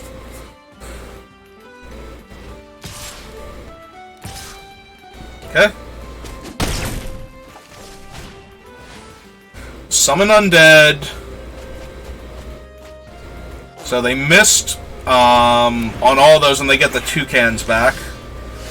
Which is fine, because if we Wrath, they only get to keep Vicona. Alright. Maybe they won't block here because they will only get to keep Vicona. Yep. Okay. So we got 3 free damage in.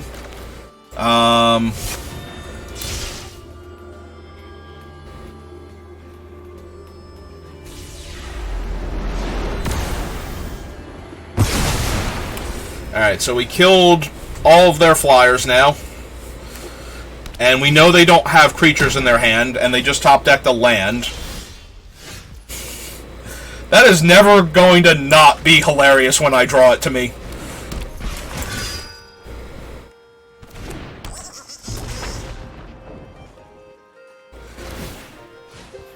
Oh, that's true. They still have an active Vicona, so we're not even going to get to do the cool thing with it. That sucks. Yeah, they're literally just eating every single creature out of our graveyard. That's disappointing. I forgot that they were... I knew that before in the other game, and... Alright, well, we still have a 2/2 lifelink, so... And now that thing has flying because of, what's-her-name's boon? Lulu. And they topped one of the cards. Yeah, this is...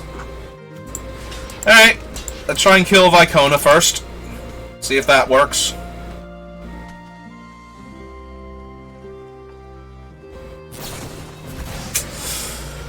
Unfortunate. Yeah, that was going to blow us out regardless. Okay, this will be our first loss then, at this rate. Though they did have to tap out, so we do get to cast Ascend from Avernus for a bunch. But that's mostly going to be to hold the ground again, so...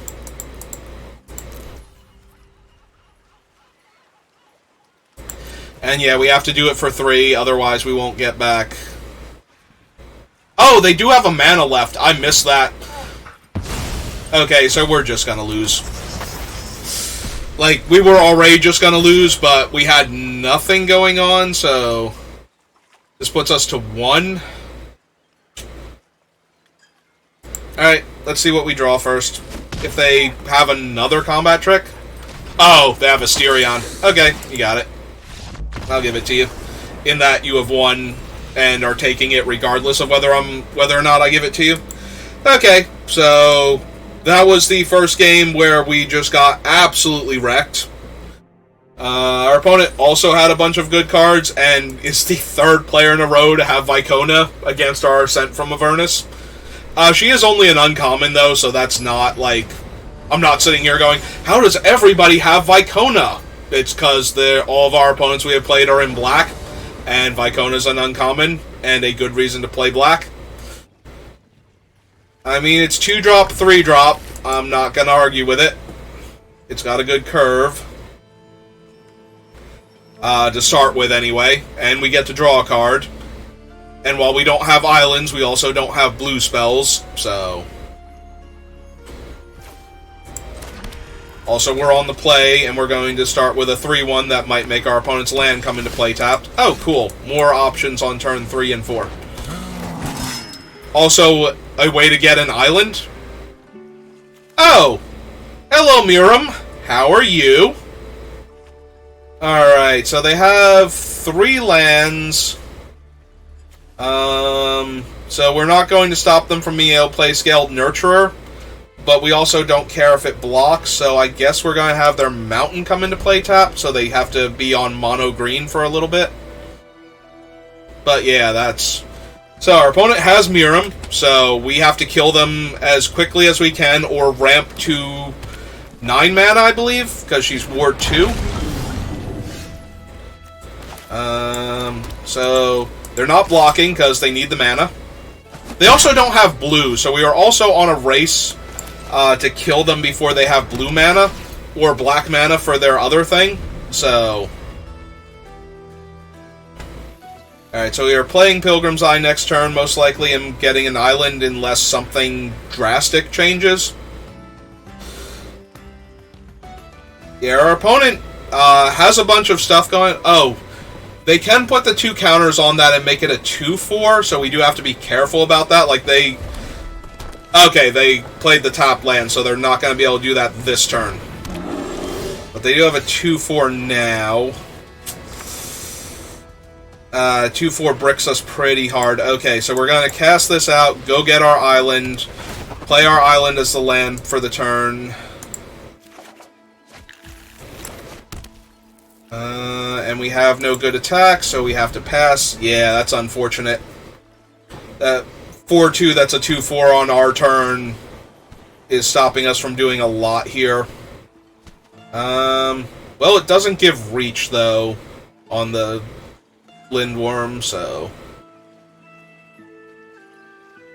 Unfortunately, our next turn, the best we can do is come to a river. Oh, do they have band together, or are they thinking about punching our guy? Oh, they're going to put the counters on it now. Okay. No, I am very okay with that. So... We're going to get in for 1, because we can. Play our planes, and... Okay, make sure it's tapping double white. We don't need the auto-tapper messing with us now. 1, 2, 3, 4... This will be 5.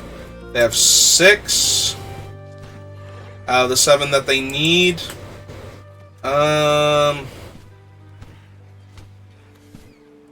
I guess he's actually the biggest problem if they top deck a swamp here. So we'll make him come into play tapped. Do we want to tempo them down, get the 2/4 out of play also? So that they're more mana away from casting their stuff? 1, 2, 3, 4, 5. Or we can save it for next turn if they do top deck a swamp and cast their guy. Their guy is a 4/4, so... Nah, I'm gonna tempo them. We're gonna bounce the 2/4 here. And then it'll be an 0-2 on later turns. Also, because that's counters, not perpetual, so...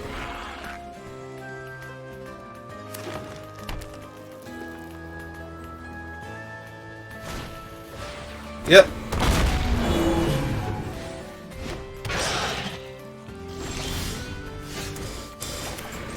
We're gonna need another land real soon. In the meantime, let's get in for one.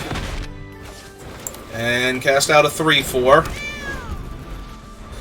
I mean, if they don't draw anything... Well, that's their 7th land, but it's still not a black or blue source, so they get to cast a 7/6 here and gain 2 life.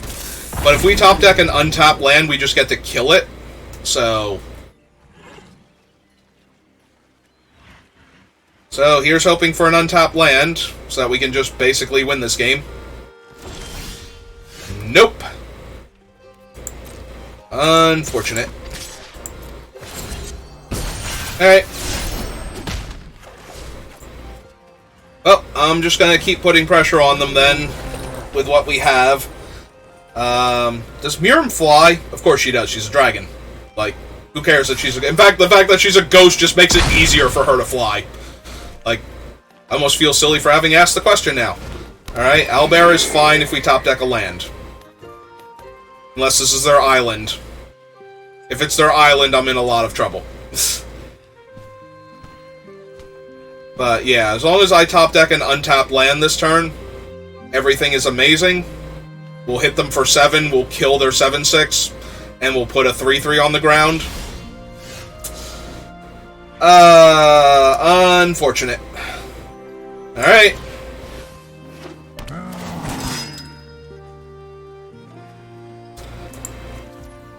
Did they play a land before that? Like, what did I miss? I'm so confused. I must have genuinely missed that they had that. That they had played a land that turn. Alright, well. So, the island comes into play tapped. The demon comes into play tapped. And I have blockers for days against everything that's not the 7/6.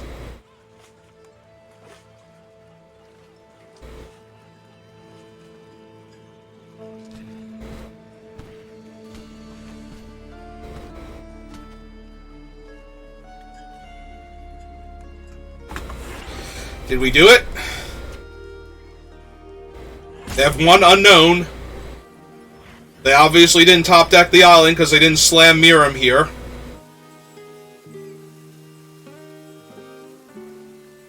Looking at their dudes. Trying to figure out if they have it or not.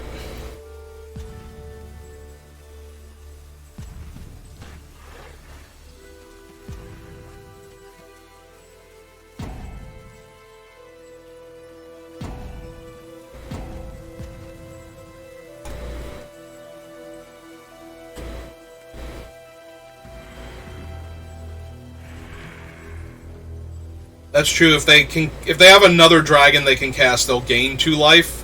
If that's what the unknown card in their hand is. They're looking at everything. They're trying to figure out what they do here. How they live.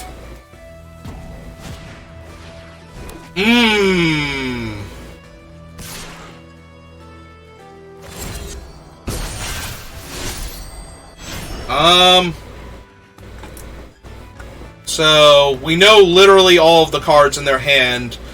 So, when we go... Here, hang on. If we just take 6 and go to 8, 1, 2, 3, 4, they can cast that thing. So, yeah, okay. We know all the cards in their hand, and right now they are facing lethal. Yep, they get to draw an unknown card, but they're tapped out. So here's that. Here's our Meteor Golem for good measure. We go ahead and pop that in the face. And then we attack with everybody. You know, just for good measure. Just to make absolutely sure. Because I'm 99.99% certain we won without the Meteor Golem, so let's get that 0.001% in there real quick. Alright. Okay. Yeah, they must have played the mountain and then drawn the card off of the owlbear to get the island. Also, it might have technically been correct to choose Miram instead, so they couldn't top deck another island. That might have been, like, a crucial mistake I kind of, sort of made. Our first play is until turn 3, opponent goes first. We have 3 lands. This is definitely one of the weaker hands we've had. Like, maybe our first game where I kept that very, very questionable hand and got rewarded was worse than this. But I hate to mulligan a hand with 3 land and castable spells, but I would really love to see one of our 2-drops. I mean, the 5-drop catches us back up.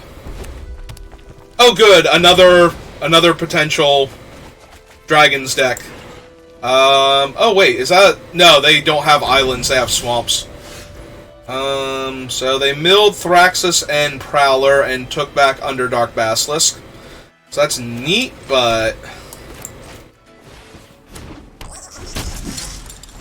Alright. Oh, they're just going to cast the Monster Manual. It costs 2 mana to put a creature into the play as a sorcery. Alright, so we're going to get in for 2 then. Cast this guy. Try and get more land. Alright. Play that land.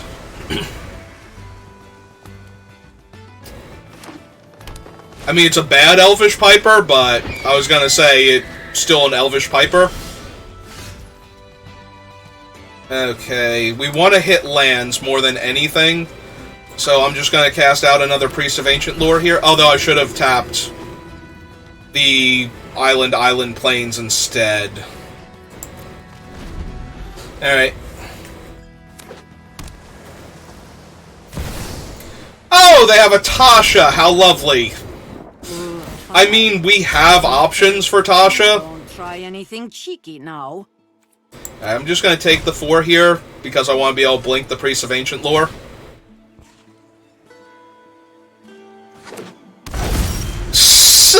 Have a fucking dragon. And we didn't draw a land. Okay. This is actually still... Actually, we're casting this one. We're going to cast this one, and we're going to go get our 3rd Plains, so that way we have Ascend from Avernus mana, and... Stick Together mana.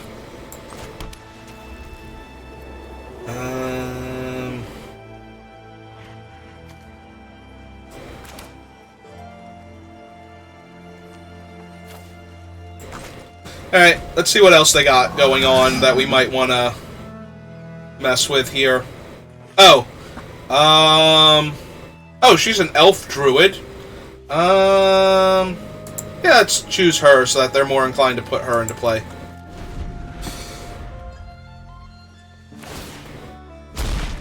Alright, they're continuing to uptick her. I know some sickening magic.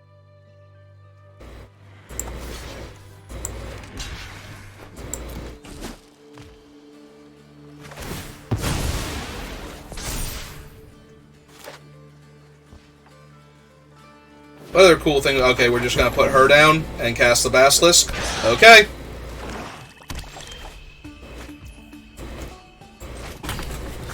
Oh, if they get greedy here, we might super get them. Okay, so Tasha upticked, so if we attack with everybody, They'll probably just death touch down the thing, so I don't know if that's even worth doing. Alright. We're just gonna stick together then and keep our 2-1.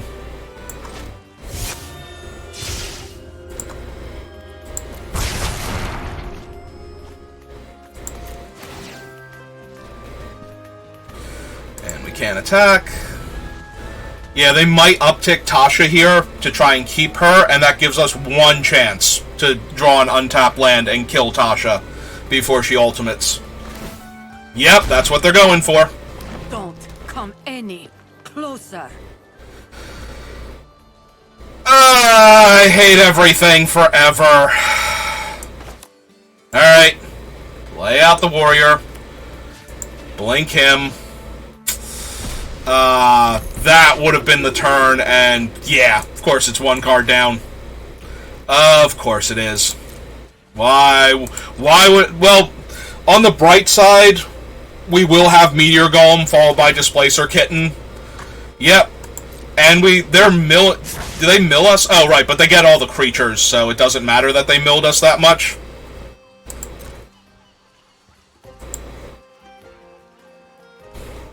But yeah, we can just kill Tasha next turn, and then...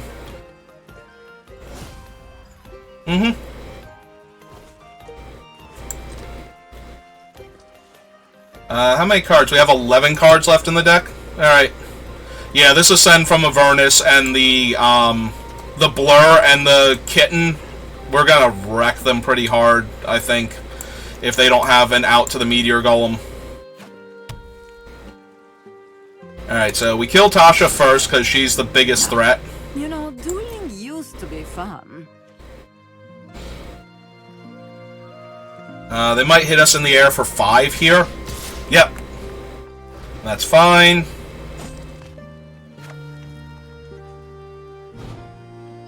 Cast another 1/2.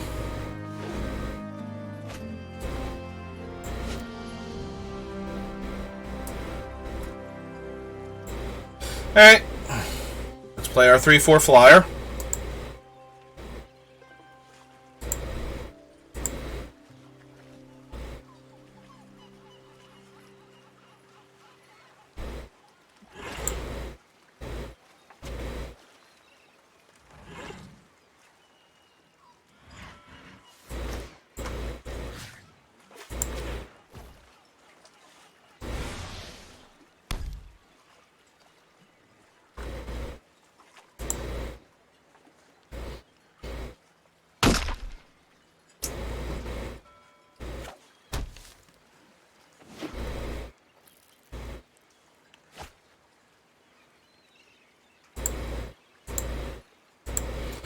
Alright, we'll hit them for 3. We get another copy that does not come into play tapped. And then we'll play out a 2/2 lifelink because we took a bunch of damage. And then we're just going to start slamming in a second. Oh, cool. Now they can draw a bunch of cards. That seems pretty good here.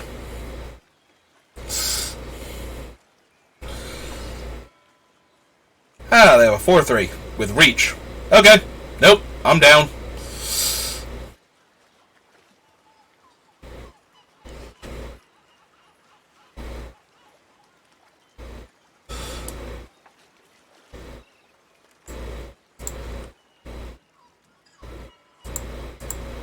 I will gladly trade one of my 3/4s for your 4/3.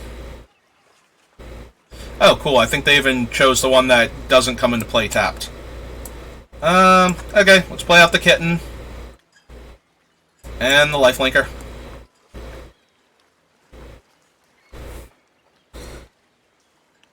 Tap the 2 Myconoids. Eat one of your other creatures. Yep. They do still have the monster manual. They do still have, like, tons of mana and lots of card draw to work with. Oh, they're going to untap the land and immediately seek a spell? Yep, nope, that sounds good. Ah, cool, he's just a 7/7. That's fine.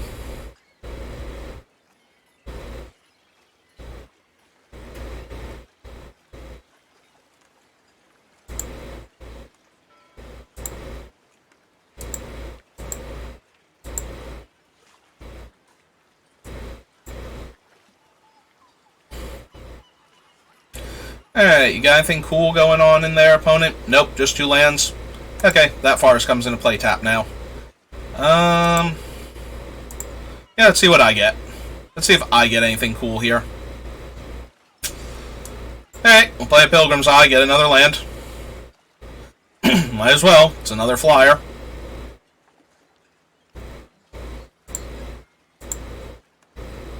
Oh wow, my deck is just 4 land. Okay. We'll pretend that there are spells in there. But yeah, we gotta be careful of the Priests of Ancient Lore dying here. We have another priest in the graveyard, so we will have to draw a card if we do this. Okay.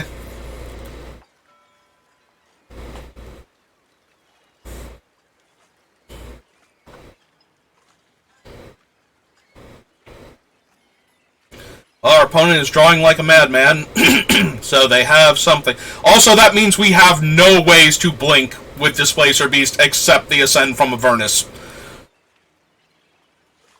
Alright, Skanos is a problem with an island, because I believe he gives flying, and becomes a flyer himself. Yep. That may be just what we're doing here, is looking for an island for him.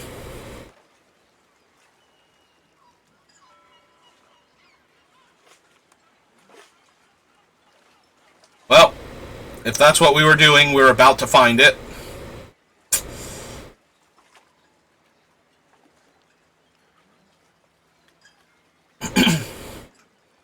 Alright, so we have 3 cards left in our deck. So Skanos, flying, gains flying, gets +X power. Alright, so I think we just have to kill Skanos here. So we need to do it for 6.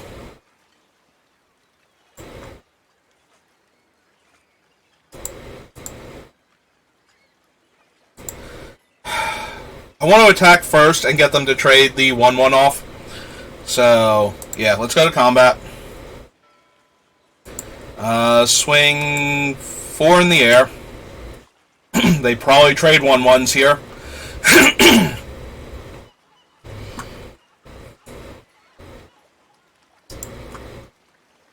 5, 6, pay, auto.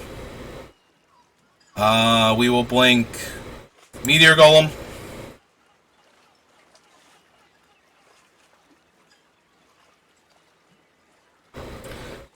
Meteor Golem will kill Skanos.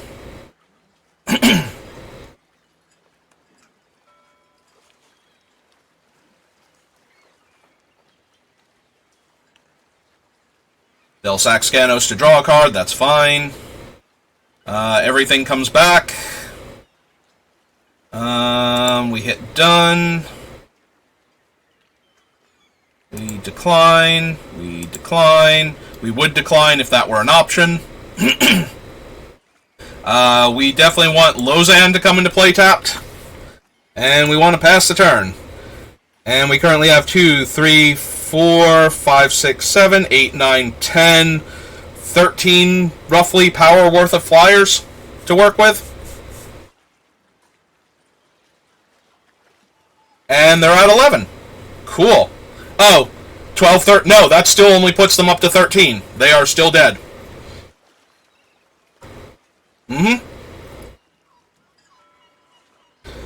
Unless I can't math, which, as we have proven, I sometimes can't. I'm pretty sure we're about to attack with everything, though.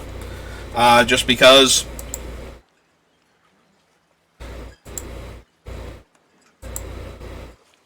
And we will give flying to the Meteor Golem, so that way it can crash back down on our opponent. But yeah, this should do it.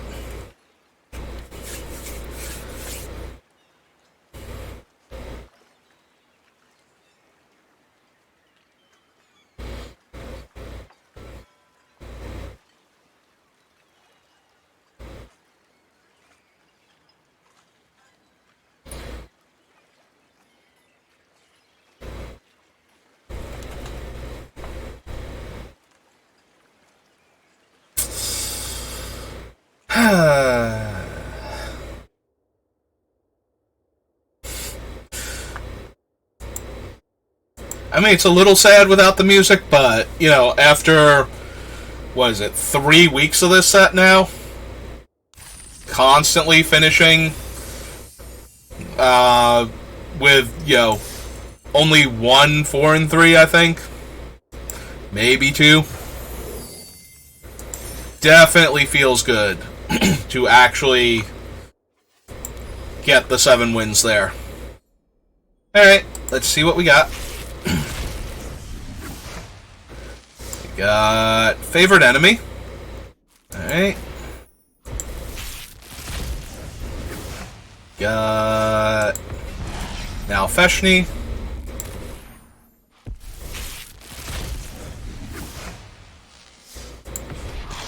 Praying Line.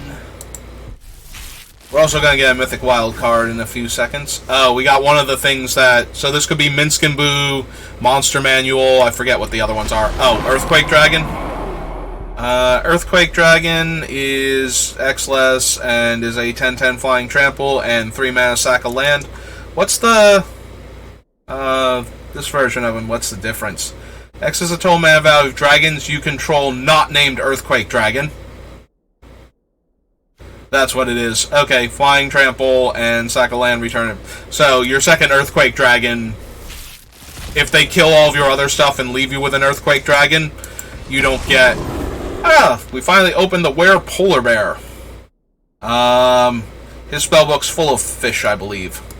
Boat Piranhas, Riptide Turtle, Spined Megalodon, Ruin Crab, Stinging Lionfish, Archipelagore, Pouncing Shore Shark, Junkwinder, Sigiled Starfish, Sea Dasher Octopus, Voracious Great Shark, Nadir Kraken, Nessahal the Primal Tide, okay, Pursued Whale, and the food tokens that he makes. Okay. Yeah, I remember seeing the Were Polar Bear during the previews, and I have never seen him in the actual thing, and a Kindred Discovery. Okay, well, that obviously went so much better than any of my previous drafts in this set. Ascent from Avernus, obviously an absurd powerhouse that made it way easier. Undid a bunch of stuff for me, you know, that one game where we got completely blown out by the, is it Heroic Defense? I'm picturing Ajani chopping the net in half, and I cannot remember what that card is actually called. But it gave, like, all of your stuff hexproof and indestructible until end of turn, and same basic principle applies. It has a bit of an alchemy twist to it, but it is functionally that card, and we got wrecked by it. And then we drew Ascend from Avernus and just, like, rolled over that same opponent because they got, like, a strong 2-for-1, and we got a stronger, like, 6-for-1, so... Alright. Well, that's it for this draft. Thanks for watching. If you want to see more of my drafts, maybe we'll actually get to see me win more games. This has been a pleasant turn of events. So I am on Twitch and YouTube, both at SBR_BLD, so you can watch me live. I do put the chat in emote only because my setup is so bad that I can't see the screen, like I can't see chat while I'm playing. So, don't think that I'm ignoring you. I genuinely cannot see what you're doing. So you're waving emotes or you're angry emotes because I'm not letting you talk. That is strictly so that people don't come in acting like a fool and doing things in violation of terms of service, and it looks like I'm just very blasé about it, because I'm pretty sure Twitch gets kind of annoyed at you if you do that, if you don't, like, if you just let things be horrible the entire time that you're streaming. So I do apologize for that, but you can watch me play live on Twitch. You can also join me for my deck building series, where I build commander decks from scratch, going through literally every card from the history of Magic that can possibly go in the deck, and telling stories that I think of as I encounter cards that remind me of events in Magic. I've been playing since 1994. You know, the game came out in 93. So I have a lot of Magic things to talk about, from history of the game to personal anecdotes to weird fun facts that I just happen to know. So, You can join me there, or you can catch the VODs, again, on YouTube. I do post all of them over there. So anyway, thanks for watching. I really appreciate it, and I will see you next time.